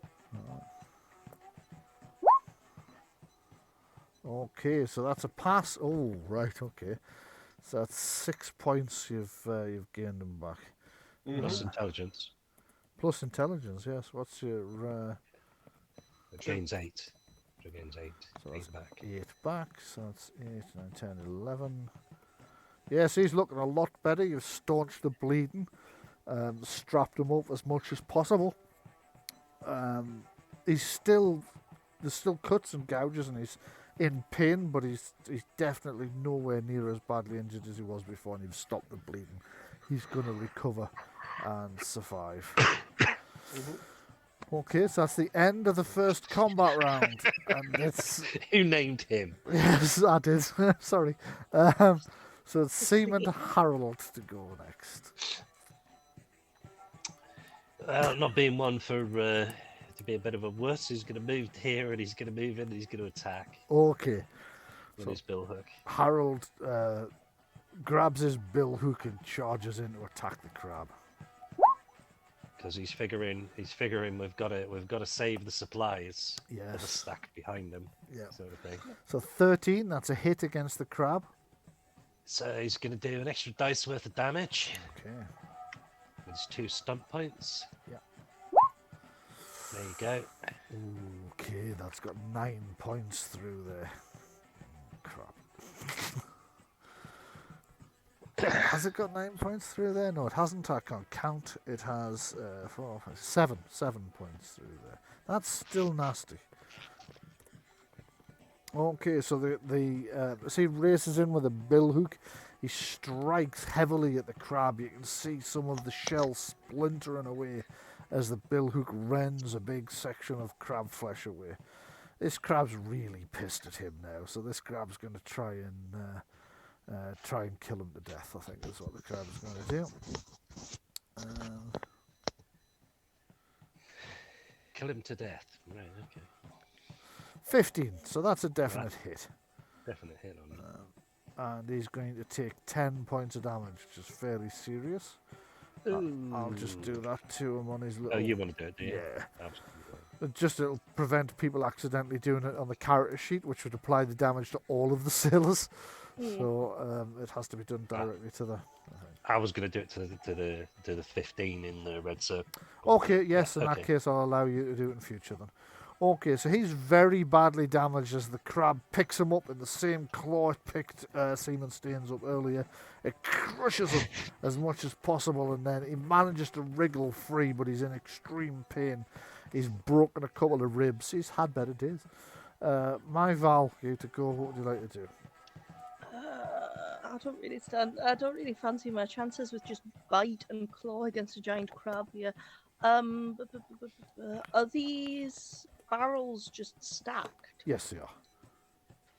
And we have enough food and water already, but it would be ideal to have a couple more if we could. Yeah. But if I pushed them and they rolled towards the crab at a great speed, that would hurt, Ooh, right? Yeah. Yeah. Okay. Can I do that? I'm going to say yes. So if you give me a strength might test to get them moving. Oh God! Everything you've made me test this week has been something I have as minuses. Oh, sorry. Oh, but I got a 10 there. 10. Right, they're not budging. They're not budging. Well, I'm going to say some of them do. As you give them a heave, instead of the whole lot going, you push the top one at the back, and it moves forward slightly and rocks into the place of the one in front of it, which knocks one of the things off and rolls in towards the crab. So give me an accuracy test to see if you actually clock the crab. Oh. Yes, you 14 do. with And two with stunt. 2 stunt points. So I'm going to say that a barrel full of fruit, that's going to weigh quite a bit. So I'm going to call that 2d6 damage, plus your strength. Okay. Just my strength of -2. We'll not worry about the strength. So just 2d6, 2d6 damage plus 2 stun points. 10. Okay, so Do you want to do an extra dice of damage with those 2 stunt points? Oh yeah, that would be. It's not going to knock the crab prone, is it? it could do because the barrel could hit it and all the legs down one side and knock it over. So I would allow that. Okay. Yeah, it's that type of moving through the target. Yeah. Back, rather than somebody just hitting it in a leg. Yeah, actually, if it could knock it prone, that would be good because that would give everybody else Plus one time to to hit. get off the All- beach while all it tries time. to wiggle itself back up again. Well, that as well. Yeah. Okay. So you have knocked the crab prone as the barrel clocks it and all 4 legs down one side. It's done 10 points of damage, which means 4 go through. It's actually looking quite badly hurt now. Also, I need to put a prone marker on it. So, oh, look, there's some new markers in this kit now. I wonder what that one's for. Never mind, I'll have a look at that later. Does mean they've all moved position, so I don't know why the prone marker is anymore. Because it would have been there, but we now have what looks like somebody grabbing a penis. I really hope that's a test tube or something, but... Ah, there we go. It's a what? Test tube. There's a hand. Oh, right. It's with the a carbon rod. Yeah, I wasn't right. Oh my god, I see it. I see what you mean. See what I mean? No. It's not just that I've been hanging out with Jenny too often, who sees penises and everything. That's a bit. Have you seen the paralysed one? Yeah, I'm not keen on that one. I haven't, no. That sounds a bit Next worrying. row down. Let's have a look. It's on the next road down. Okay, next And row if you down run after across- the penis. Yeah. Third one in from the. Ah, left right. end. Yeah. I see what you mean. As in the wheelchair symbol. Wheelchair symbol. Yeah. What's Yeah. condition invisible? Condition asleep. That'll be. Yeah, I see what you mean. It's a bit touch insensitive, isn't it? Yeah. Okay, so that was Myval's go. So it's Seaman Staines next. Who's? I think I might have.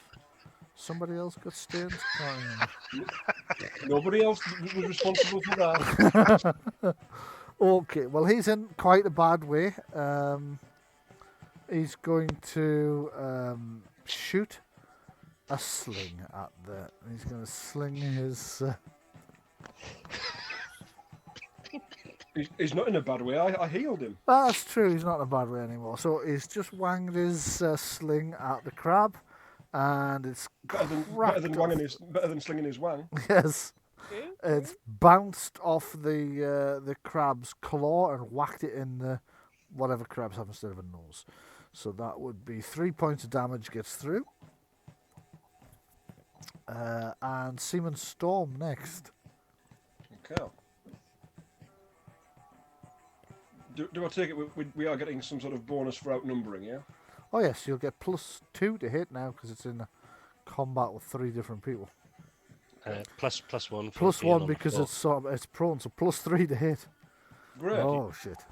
Ah, So Seaman Right. Storm has hit it with her bill hook for a very convincing hit and 3 points of stuns. Seaman Storm's a woman? Seaman Storm's a woman, yeah. Oh, right. Okay. Oh no, sorry, no. Seaman Moon's the woman. Seaman Storm Yeah. It's the bloke in the white shirt. is a bloke in a white shirt. Yeah, sorry, my mistake. No worries. His bill hook. Let's see. It's already been knocked prone once. So if it's knocked prone again, is that just like for another turn? Yes. Yeah. Okay. Could I disarm it? Can I take one of its claws off? Yes. I Shaun, like would how you- the balls just like, let's leave, but everybody else on the beach is like, nah, crap for dinner. Yeah. Although actually, because it is part of its body, that wouldn't be so much a disarm. It would more be a Disable. wouldn't it? And Yeah. they're much more costly, so no, you wouldn't have the points. Right, okay. It's heavily armoured, isn't it? It is. Yeah. What do you reckon, Shaun? Pierce armour? That's probably your best option to reduce the amount of deduction that it does armor-wise. Yeah, it's Okay. currently reducing damage by 6 points every round, which is why it's still in this fight. Okay, well, I will pierce armour and I will skirmish it away from the other 2 melee fighters, so it's going to have to get up and move to re-engage them. Right, you also kind of drag it with the hook end of the bill hook Yeah. while it's cracking it with the... Okay, go ahead and roll the damage first, and then we'll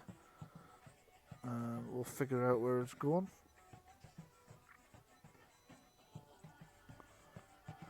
Okay, so 7, damage armor 7, piercing. armor piercing. So only 3 points count. 5, 6, so that's 4 gets through. It's looking It's orangey. looking very badly injured. So what I'm going to do, in order to allow you to move it, I'm going to give I can't do that without giving you control of the character sheet, which I don't want to do. So, just Well, I've only got 1 point of skirmish, so it's literally just like 1 box to the east, I think. 2 boxes, yeah, 1. Or 2 boxes to the east, okay. East that way. So it's kind of over you. Well, that's why I said 1.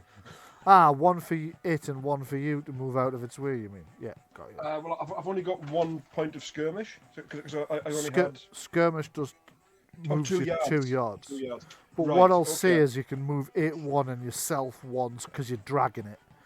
Oh, That means it won't go straight very over the top reasonable. of you. very reasonable, yes. Well, I just thought it was the logical explanation for what's happened there. So you hit it with a bill hook, and then as you pull backwards, you catch underneath its armor. So you drag it back up the sand a little way. Its legs waggling, trying to get purchase. Its claws clacking furiously as it gets dragged away from Seaman Harold, who's desperately trying to hurt it to death because he's the one that hit it the first 2 times. Excuse me. So it is Thaldron to go. Who's going to charge in Okay. and attack? Okay, Deadly. Thaldron charges in. You get +4, 3 for the... it's no longer in combat with them. So you get +2, 1 for Seaman Storm and 1 for the fact that it is on the ground. You get 3 actually because you get 1 for charging as well, so it's +3. Okay, here we go. Let's hope this hits. 60. That hits. Yeah, that Yeah. hits. What's its dexterity compared to a 3? Is it higher, lower, or equal? I think it's going to be lower. Let me have a look. It's lower. Okay, so.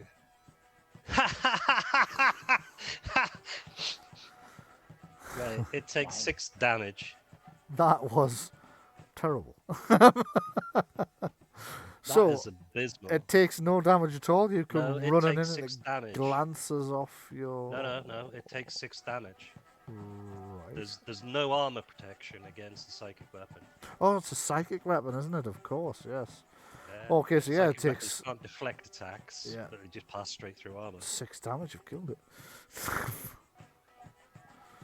So describe right. your dispatching of the crab. I didn't realize it was going to be like that. It's like, so I come rushing in and I just basically thrust my psychic rapier to the hilt through its, what I presume is its head Yeah. space.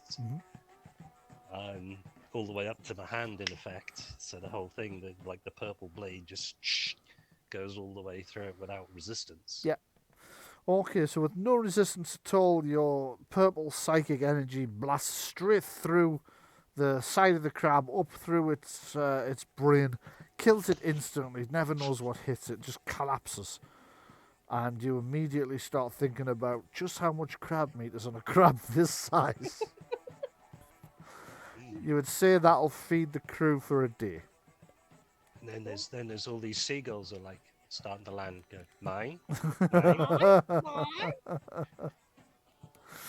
Okay, so the rest of the crew are quite relieved that this giant crab has been dispatched and desperately want to get the hell out of here before another one shows up. So they start loading the remaining supplies onto the launch as quickly as possible. I'm afraid I'm going to have to pay another visit to the little Games Master's room. I do apologise. While you guys are all loading the supplies or discussing anything else you might want to do, I'll be back in just a minute. Yeah, so could I you... also need a brief potty break, so I'll be back in a sec. Do you want to make a roll to heal the other guy? I do indeed, yes. Medicine. Somebody makes my medicine.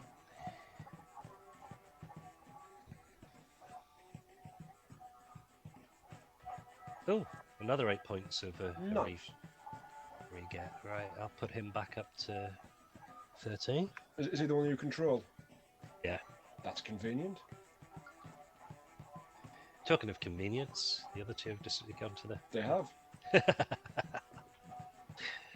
That's when he said he was the one who had the other guy. It's a comedy, isn't it? Hmm? Brian's going, he was the one with semen stones. No, yes. We're allowed to put this out on air. I'm sure it'll be heavily edited. It's fine. It's like that joke about the whales. We'll talk about that later. Yeah, blue whales, obviously. Being a blue joke, but never mind. You're talking about sperm whales, Shaun? No. No.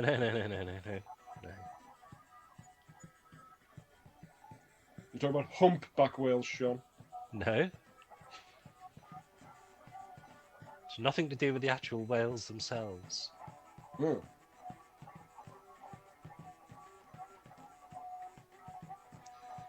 So it looks anybody not like crab meat? Tough shell if you don't. It's like when we used to go out drinking, and the lad would come round the pubs with his basket full of crab sticks and things. Mm-hmm. Tried to sell them to Joe Public. He'd go, seafood? And say, yeah, they're there in the basket. I wonder if we could make this shell from this crab into like a one-person or two-person boat. Like a coracle. I was thinking stick it on the prow of the ship. Or Like- failing that. Look, Quite use like it like armour.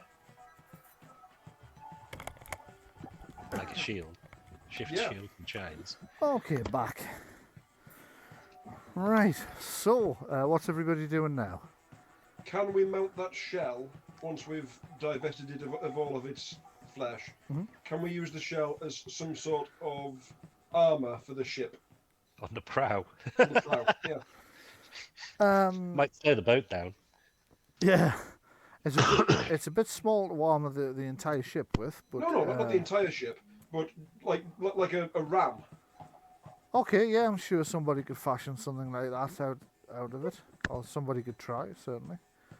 I have another thing I'd like to try with the amulet. Yes, go ahead. If I put it on top of my tarot card, does it do anything?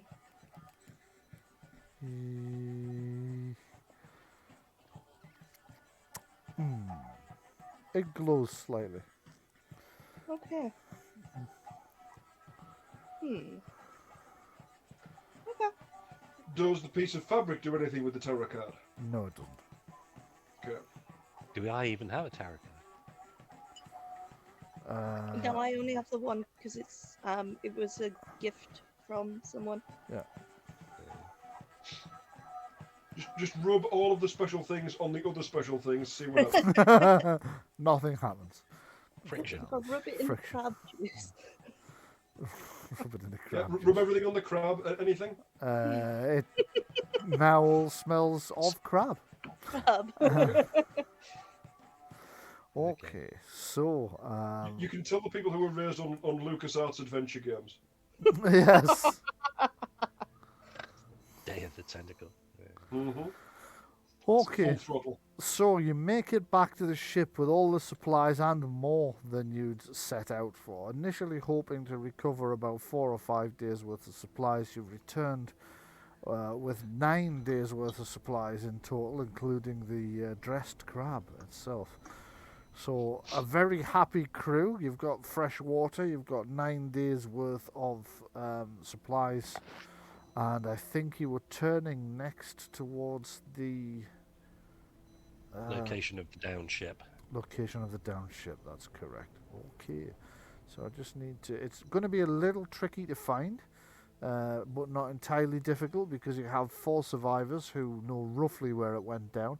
Of course, it went down in the middle of a storm, so they don't know exactly where it went down because the storm will have moved it a little bit, and they were a little bit busy to be keeping track exactly at the time, but you know roughly where it went down. So let me just see what the scenario says. The wreck of the Diamantina. So finding the Diamantina is not an easy task. However, based on where the survivors were found and the flotsam, characters can calculate the location of the wreck by calculating the distance the tides would have pushed it. This requires an advanced intelligence navigation test. Okay, so I'll just pop that out. So, knowing where the wreck is one thing, but the party will need to be above it to reach us. I'll worry about that in a moment. Okay, so who's going to be doing the navigating, trying to get you to where you think this thing probably went down? The crew's better at navigation than any Yeah, I was person. gonna say, we do have a ship's navigator, don't we? Yeah, one of the crew. So if you use the crew stats, but assume he has a focus for... Do the crew in general have a focus? The crew have a focus for Focus for navigation and navigation. nautical law. Yeah, okay, so you use the crew stats then. Every test will take an additional hour. So if it takes you too long to find it, you might find you go into the next day. But give me that TN 13 Intelligence Navigation test, please. Anybody who wants to do it? Who's doing the roll? Oh, sorry. I assume Shaun would. Okay, I'll do it. 13, there you go. 13, that's a pass. And what did you get on the stunt dice? 20. On the stunt dice? 1. 1. Right. Okay. So, you spend an hour looking for the area that the Diamantina's in. Your sea folk go over the side when you get roughly where you think it was, and you're in the right area. You're certain you're in the right area. You're positive you can't be far off, but you're just not quite right. So you spend another hour replotting to try and narrow it down again. Give me another test. Give it another roll. Here we go. Okay, so no complications yet though, so you're not running into any hostiles. But another hour has passed, and your crew's starting to get a little bit frustrated because the 2 hours worth of searching and you still haven't found it. Give me another test. We need a sea shanty sung by somebody for boost morale. There we go. Indeed, if somebody wants to try the sea shanty thing, give me a performance test and it will boost morale if you succeed. However, you've narrowed it down this time. You think you know where you went wrong the last time. The crew have replotted this all. And they think, wait a minute, it'll be over here somewhere, more likely. So as the sea folk go over the side, what you start to find on the bottom is not the Diamantina itself, but there are bits of damaged fittings. Some of the heavier bits of wood, some of the metal fittings. You're starting to find debris from the Diamantina, so you know you're in approximately the right area. Is anybody trying the sea shanty idea? I don't The communication performance, yeah? It is, yes. Okay, anybody better at singing than a 2? My No. communication is -1. Yes, because Got you're a a recruit. persuasion. Persuasion. I mean, you can try to persuade them by talking rather than buoy their spirits by singing. Sea shanties are in character, though, yeah? Yes. Right. We can do jazz hands. There you go. I'll sing you the song of my people. Okay, so Somewhere beyond the sea. oh dear, so complications. We're now up to 2. We've gained 6 points of stunt points there as well. Yes, indeed. And that'll be on role-playing stunts. It will indeed. So you've buoyed up the crew. The crew's earlier disappointment that they felt they weren't getting there, between the sea shanty and the fact that you've managed to pull up 1 or 2 pieces of debris from the Diamantina, it's completely reinvigorated them, completely re-energized them. Mm-hmm. You have been searching for 3 hours, but they now feel refreshed and what have you. Give me another navigation test. Okay, I'll sway the crowd 3 times.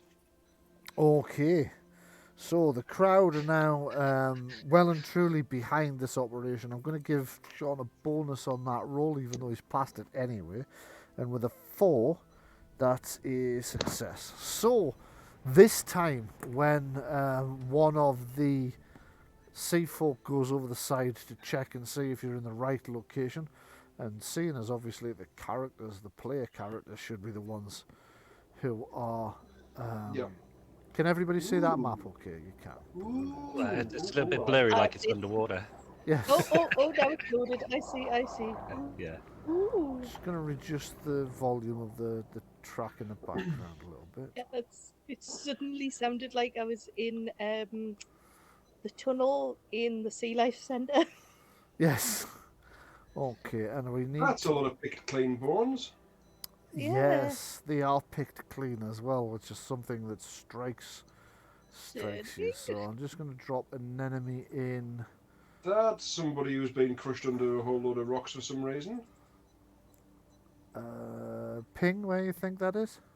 There. Ah, yes, you're right, it is. There's Patrick, Starfish.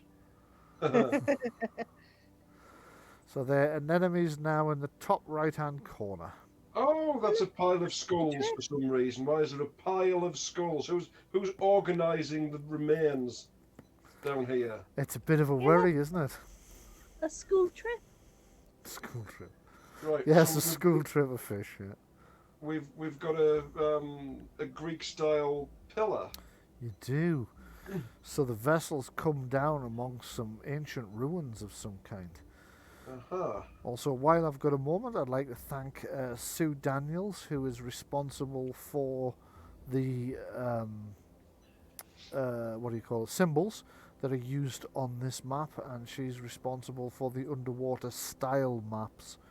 The underwater style for the mapping package Campaign Cartographer 3. So I created this map where I used her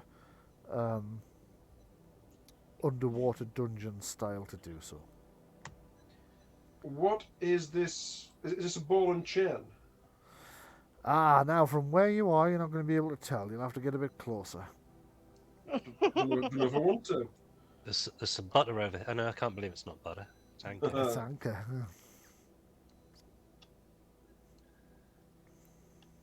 Right. So I'm looking at this. So I'm over there. Okay, Yeah. fair enough. Top right. Right. So the thing I am looking for. Oh, by myself. Well, yes, you are. All by myself. What do you call one of those urn things which is like has a pointy base to it? Amphora. Amphora. Yeah, it's like it's got its hands on its hips, sort of thing. Yes. Well, Sassy Amphora. I'm amphora going back to the surface. Oh dear. Right. Okay. So that's not in keeping with what I'd expect to see on the Diamantina. What isn't, sorry? The amphora. No. It's a bit outdated. Oh, that's still got flesh on it. That's not a skeleton.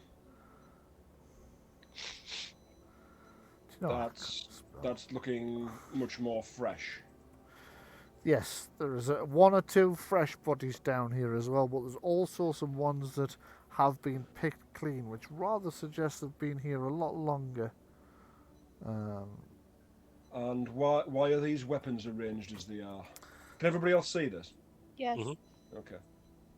Why are these weapons arranged like this? Was this like where they made their last stand against something? Oddly enough, I'm not finding the token that we used for an enemy, which is the only sea folk I have. Right. I can see my token. Oh yeah, well I was going to put one of the one or two of the crew's other sea folk in as well, just to give you some just support. keep you company so you won't. Well, overrun. if you use humans, but you say that they're sea folk, then they're sea folk. Yeah, I suppose that would work, wouldn't it?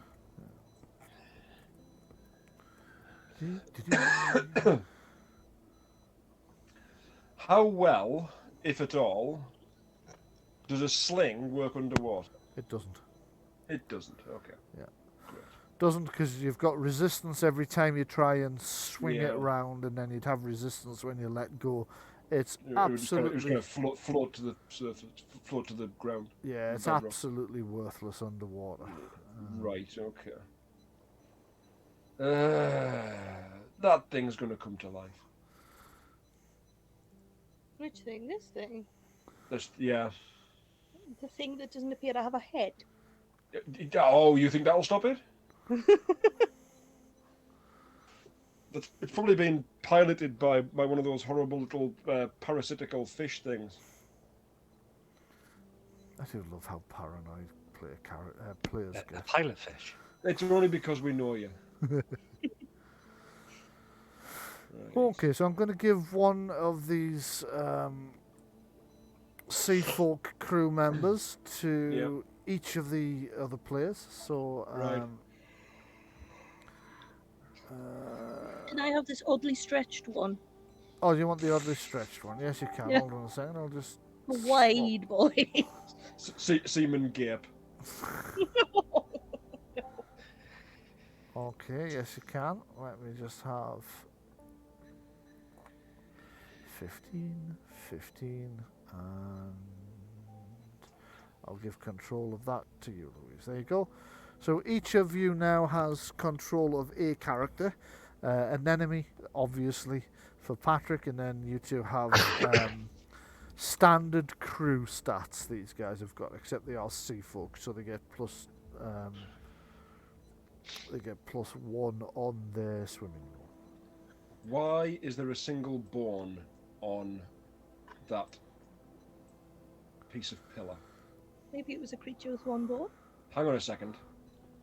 Big piece of pillar in the centre, and smaller pieces of pillar around it, and there's a bone left, and there's an amphora. Right, okay, so this is a table. These are chairs. This is the last meal that they Empty had. wine bottle. And this is their wine, yes, okay. So we're looking at a group of 4 creatures that will sit down to a meal of human flesh.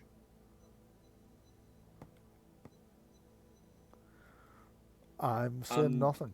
And Brian is suspiciously Well, you can give me a natural law test, an intelligence natural law test, if you would like to. I'll give you a suspicious player test. If you right, okay, do that. If you do pass that, I will describe if there is anything you know about that would fit that. Yeah. I'm 12. on 12. Okay. So Does nautical law apply? nautical law would probably be better, actually. Yes. Well, the crew. Well, it won't be. 'Cause the crew members do have nautical law, but Right. they don't have an intelligence stat. Effectively, it's 0, Okay. so it's no better. It's the same, effectively the same roll. May as well make a roll for them anyway. Yeah. 15. Okay, so at 15, one of the crewmen sees this and immediately thinks, Merrow. There are Merrow here. Merrow are essentially a aquatic ogre.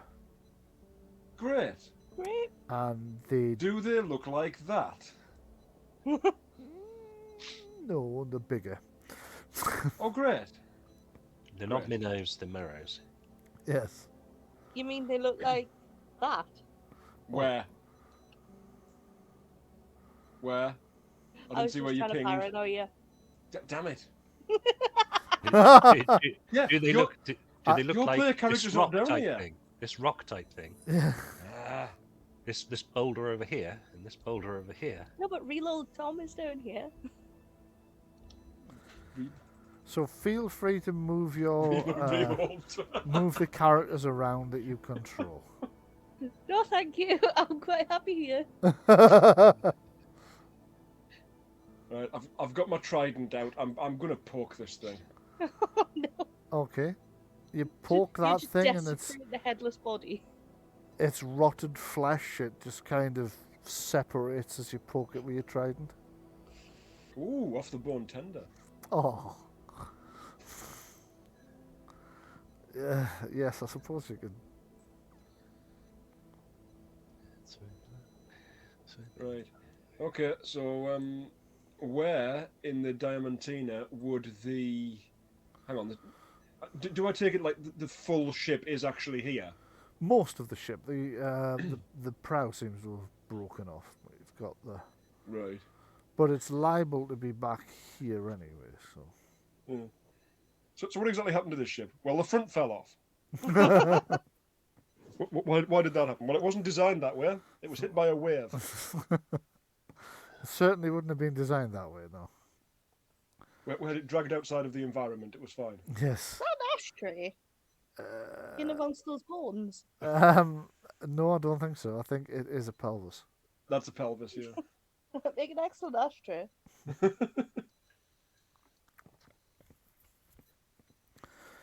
Anyway, all seems still. There are some starfish floating about. There are a few fishes. There's a suspicious number of corpses. Suspicious fishes. Yes. Just struck me how bloody huge that starfish is, actually. It is a very big starfish, isn't it?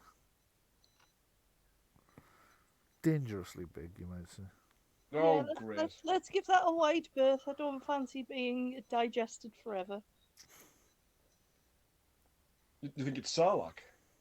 No, starfish have a very gross way of eating. It's pretty horrible. Oh, they're wow, aware, okay. Yeah. Don't think I want to know. No. Okay. Starfish over there having just been called gross for how it eats. Crying, but we can't tell because it's already in salt water. Okay. Could I take a perception scene test from everybody? Oh, please? God. Ooh, the crew are quite good at this. Okay. I'm not unreasonable. Not unreasonable for looking at things. Happens every day. Bum, bum, bum. Okay, so I'm just going to do possibly something, possibly nothing. Who would know?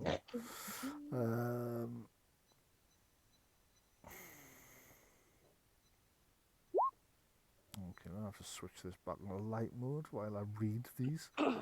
So, with the plus 10 is 18. Denny. Okay. So far, nothing out of the ordinary. Well, I'll not say nothing out of the ordinary. There are dead bodies everywhere. It's obviously There's a zombies feast table over there. It's very unusual. It is a touch unusual, but nothing dangerous. You appear to have arrived during a period where whatever's responsible for all the death and destruction isn't on hand. We've arrived during a time when the Merrills are asleep in their new house, which recently fell to the seabed.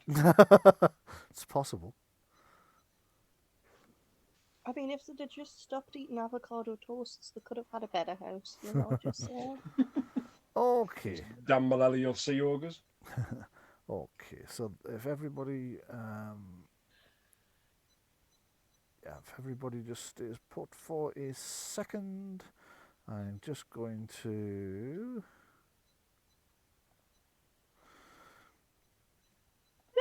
Oh, it's an octopus.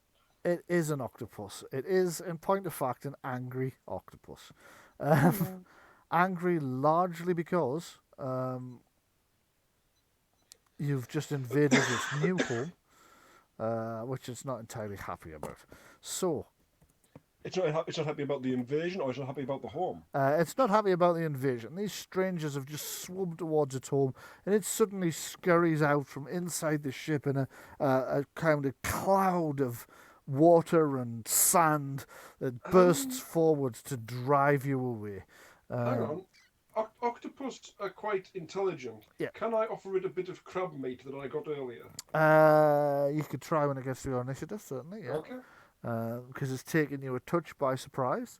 So we will add that, and I will add... oh, wait a minute, I'll turn that into a 1. Ta-da! And I will add the octopus's initiative, so if you would all like to make initiative tests as well. Saying, get off my land. What's happened here? Oh, I'm on the wrong thing. There we go. There we go. So we're doing octopus initiative. Although technically on the first round, the octopus is going to go first because it's taking you by Go first surprise. And yeah, there we go. So we open this, we set these to descending order. And Octopus is going to go first, as you say. So Octopus, not happy about these invaders. So an enemy, you appear to be the person that has enraged the octopus. Provoked the octopus, yes. You've enraged the octopi. The octopus, there's only one of them, as far as you know at the moment. So it is going to... Is octopi actually the correct plural for octopus? Because I remember, I think it was on QI where it was like, it's a misnomer. I don't know. I was taught it at school, and given how Same. crap my school was, I'm willing to bet that's wrong. But also it was QI and they are frequently wrong. Also, it was QI and they are frequently wrong. You are quite right, Louise, yes. Well, They I'm not even have entirely a- sure if it was on QI. I'm going to look it up, hang on. Oxford Dictionary says octopuses As octopuses. Fair enough. Okay, so... or octopodes. Octopodes, yeah. Okay, so the octopus is... One of its special powers is tentacles everywhere. The octopus can make a thwap attack as a minor action, and can still make a second thwap or grapple attack as a major action the same round. Either of these attacks may generate stunts. So, its minor action is going to be to make a thwap attack at an enemy. 15, is that a hit? Oh, without a doubt, I would have said. I Okay. don't think my defence is that high. Are we at a disadvantage for being in the water or anything? No, because you're Then again, sea folk. We're sea folk. You're Yeah. sea folk. No, my defence is actually 12, but that's still got through. Okay, so 6 points of damage from its thwap attack. Its second attack is going to be a grapple. Grapple's 15, so it's got you with a grapple as well. So the grapple attack only does 3 points of damage, but the problem with a grapple attack is... Oh, hang on. The first attack wasn't armor piercing, was it? No. Not All of armor those back piercing. Neither of those are armor piercing. So the first attack is 6 points of damage minus your armor. The second is 3 points of damage minus your armor. So the first one, it whacks you across the side of the face with a pseudopod, which takes you a bit by surprise, takes you aback just a smidge, and then with another pseudopod, it kind of starts squirming around you as it's trying to grapple you with this. So the grapple attack has done 3. My armor is 3, therefore it has done It no does damage none with its second attack. at all. Yeah. So the But I am grappled. You are grappled, so it's now it's enveloping you with one of its pseudopods. This means that all your defense this means your defense drops by 1, and all your dexterity-based actions will also drop by 1 until you can break free. You can attempt to break free on your action as an action for a TN13 Strength Might test or a TN13 Dexterity Acrobatics test. You cannot move away from the octopus whilst grappled. The octopus may grapple you up to 3 times, with the penalties becoming cumulative. It's only grappled you once so far though, but we will put a little grapple marker on you. Don't think there's a one that's actually a tentacle. So we will use... I don't know, there might be. Is there? No, there's not. No tentacles. So I will use a paw instead, and we will imagine that that is a tentacle. So that's you grappled and slapped across the face by an angry octopus. So it's real old Tom to go next. Well, I'm going to attempt to free an enemy because, this kind of thing needs to be done really fast because it only takes 10 tickles to die of laughter. Oh, dear Lord. Right, okay, give me a strength might test then. Your target number's 13. If you beat that, you manage to free an enemy. 12. So close, but just not quite enough. Okay, so that was your major action. You still have a minor if you want one. I don't know what to do with the minor that would make sense right now. Bit of a problem. Could I say, get off? Have a look around. Have a look around and see if you can see the chart container. Oh, yeah. Could I do that? Yeah, give me a perception seeing test, please. It's going to My be perception's so a bad I couldn't see perception seeing for a while. formidable target, though.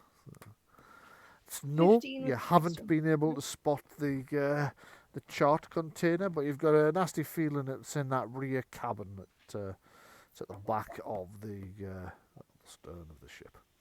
So young Roger to go next. What would young Roger like to do? I'm going to attack the octopus. Okay, go ahead. 16. Okay, so young Roger will use the stats for the bill hook, but the sea folk will actually be using tridents. 16, and you have 5 points of stunts there as well. It's a definite hit on the octopus. I think.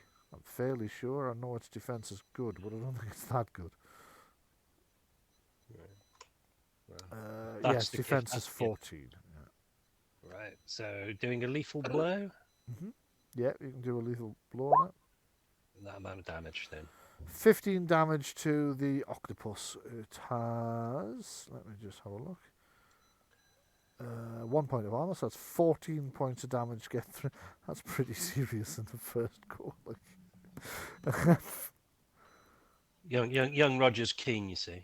Yeah, he really is. So he skewers this octopus, which is very, very badly surprised by the amount of hurty paininess it's in, and it is an enemy to go next. Okay.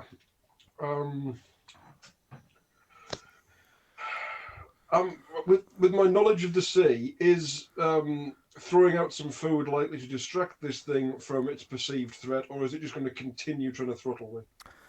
If it's attacking you because it thinks you're prey, then that would work. If it's attacking you because it thinks you're a threat, then it won't. I'm going to try throwing food out. That would be a minor action? Yes, it would. Yeah. Okay, try that first. Okay, so you throw the food out. Then what are you doing? Holding an action to see? Oh, well. I'll hold action to see if the octopus lets go of me and takes the bait. Actually, I've just realised you're at the end of the turn anyway, Yeah. so there's no way to hold till. But okay, you throw some food out in the hopes the octopus will let go. It is the octopus to go next. Now, the octopus, although it likes its new home, it doesn't like it enough to be taking the kind of damage it's taken in one combat round. So it is going to nope itself away over. But it's squirt of ink, I take it. Yeah, it's gonna. Yeah, it's gonna churn up the sand and the water and just scurry off up the seabed to get away from you. It's not having this. That was you took half. Well, Shaun's character took half of its damage off in one go. It does say it will break off the attack if it takes 50% of its damage. So it scurries away. The sand churning through the water as it scurries away to make good its escape. And you are able instead to do a search of the vessel for the chart locker. So let's do it. You search the vessel. It takes you about 10 minutes before you find what you assume to be the chart locker. It's a sealed wooden locker that looks very similar to your chart locker, except there's something very different about the seal on the front, the lock on the front. But you decide to take it to the surface before you attempt to open it, because obviously if you open it underwater, you're going to ruin the charts. So you take what you assume to be the chart locker up to the surface for the others to take a look at as well. And as you clamber triumphantly onto the ship, everybody gathers around to see this small brass chart locker, well, large brass-bound wooden chart locker. And you should see it now. Aha. Oh, brilliant. You should be able to change the dials yourself. If you right-click on them, it'll give you the option to scroll through the different... Decided, right, okay. I'm hung by my crown. You stop when I drown. When it's completely covered in water, you stop. Stop. Why would you stop?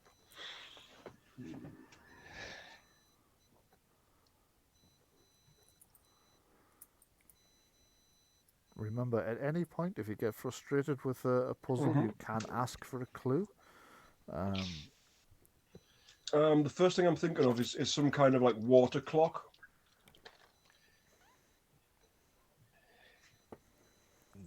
And it's 2 words. It's 2 words, yeah. Yeah. Okay.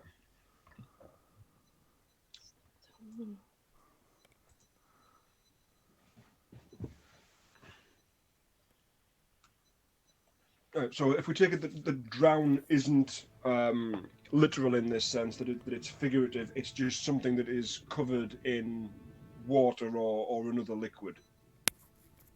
Yeah? And by crown, that would be by the top, by its head. I can answer that if you want. Something that's hot. Oh no! I'm working this through Yeah. with the players for now. I was going to say I'm going to assume your questions are either for them or rhetorical, unless you directly tell me otherwise. Mm-hmm. I really love I really love that the facility is there if we get frustrated, but I love a good riddle. Yeah, and, I know you do. The main thing is I want to get my teeth into it, and taking time over it isn't a bad thing. Not at all. For me, anyway. Yeah. I don't know how anybody else feels. No. Okay. I would definitely read crown as something like something to do with a head rather than an actual crown. Yeah. I'm not sure what.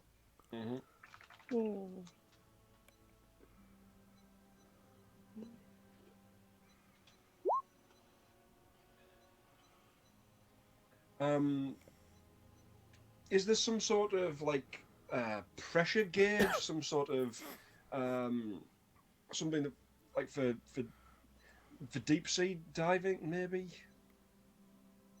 You stop when you stop when it gets into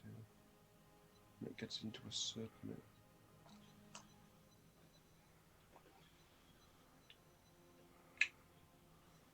Oh, hang on. I mean, it's only 1 word, but is it like some sort of navigation equipment?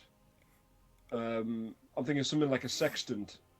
Isn't that hung? Isn't like part of that hung on like a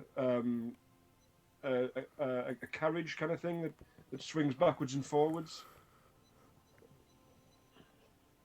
And maybe when the level touches the water is when you stop. Remember, at any point, if you address a question to me about this, let me know. Otherwise, I'm going to assume it's... Yeah, absolutely.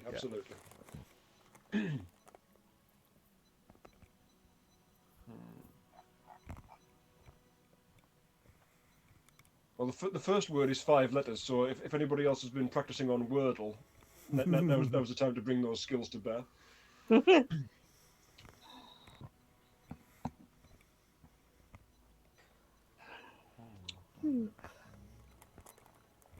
I'm going to assume the entire, because this has come from a ship. Yeah. This is it's all nautically themed. So let's think through. I don't know how that would go in with the first part though, because like a ship stops when you weigh the anchor. So that would go in with the second bit, but I don't know how that would. You stop when I drown. Yes, you put the anchor into the water and you stop. Okay, so I'm hung by my crown. It's hung on a chain, isn't it? It's hung on a chain, and from the top, you could call that like the head of the anchor, couldn't you? I guess. Would that? Okay. That feels like there's too many letters for that though. No, anchor is 6. Chain anchor. Are you changing this, Shaun? I think you're on mute, Shaun. Oh, sorry.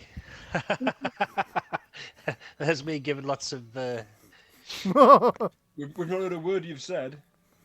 Yeah. So is it? Do you think it's chain anchor? Well, let's see. Let's find out. I'll go from the other end with you. What do you mean you go from the other end? Well, I'll go from the end of anchor. You go from the start of anchor, and we'll do it in half the time. Okay. Or is it the other way around? Is it anchor chain? It can't No. because it's 5 Okay. and 6. Fair enough. What letter am I looking for?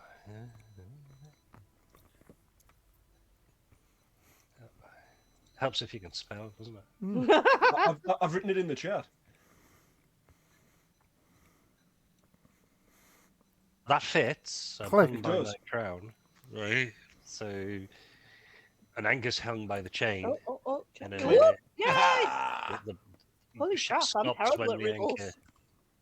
Okay, But so, We worked it through between us. Ah. We had, but it's What? still locked, but one of the tumblers is just released.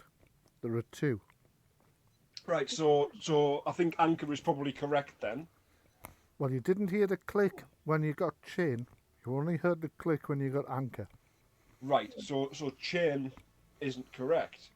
Hung by my crown. Okay, we are nautical people, characters, but not out of character. So we would know what the top part of an anchor was called. The crown. Oh, seriously? Yep. Okay, I crown, did not know crown that. anchor That then. makes sense.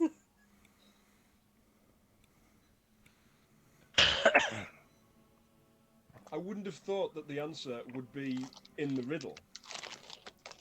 No, but it does make sense that that's all Oh, yeah. part of an anchor You know, is called. Today we learned. Yeah, indeed, yes. Nope. Oh, okay. So it's not crown. It's not... Hold on, is it ship? Hang on, is it way anchor? What spelling of way is? Is it way anchor like that? Yes, that would be the word way. Right. In terms of way anchor. Ship's anchor. That's a possibility. Which one should we try first? Try ships. Right. Do you want to go from there this time? Desperate for the bathroom at this point. Oh God, Louise, do you want to go I from don't the mind right? doing it. You go. I'm going from the left. If you want to go from the right, Okay. Oh God, how to do it? It won't move. you need to right click and then choose side. Ah, I've just taken it out of alignment instead. No worries. Oops.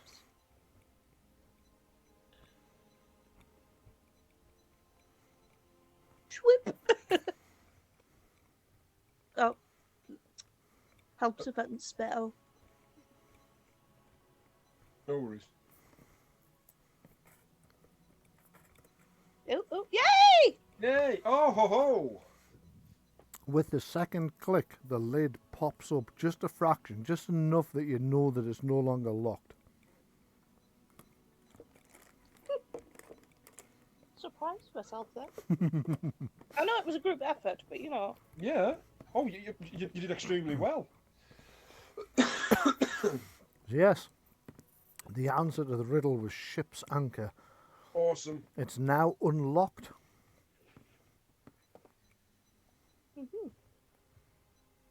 Feel free to open it if you want to. Oh, how? Tell me you want to open it. I thought it was something interactive. Oh, sorry, no, this bit's not. No, I don't want to assume you're going to open it because there might be things you want to do first. For it.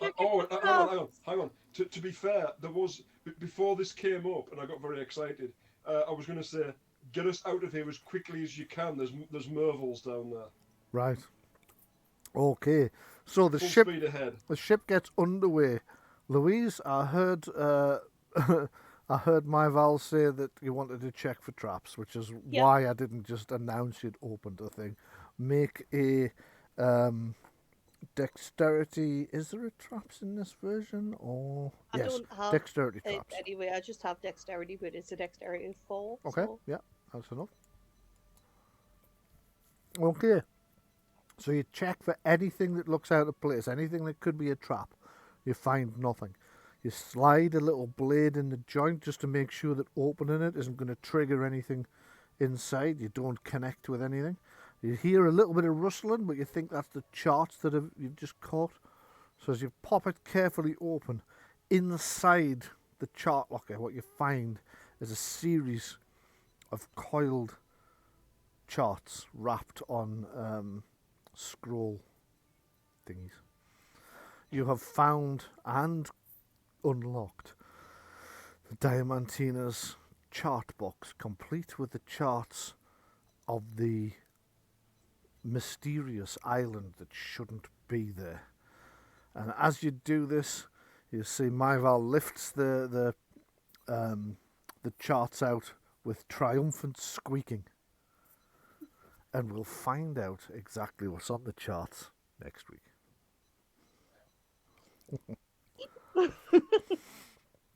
So thank you very much for coming to the game. Hope you enjoyed it. Wonderful, yes. A good bit of everything. Good. Great mix. Yeah, glad you liked it. Yeah, I was pretty pleased with the mix in this one.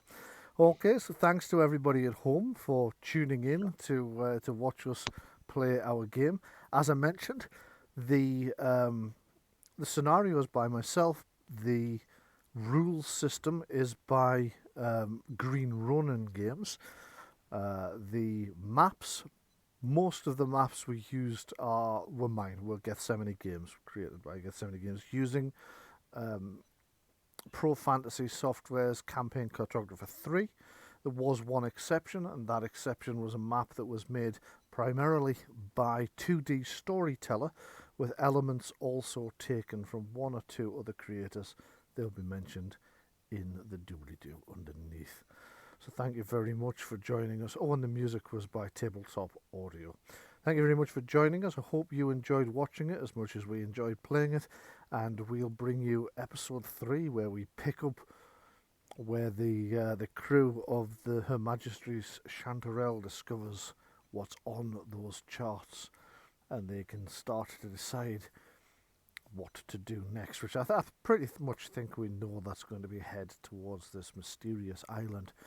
But of course, they do have one or two other mysteries starting to form up as well. So we will see you then, hopefully. But for now, from us, good night. Bye-bye. Shiver me timbers, me hearties.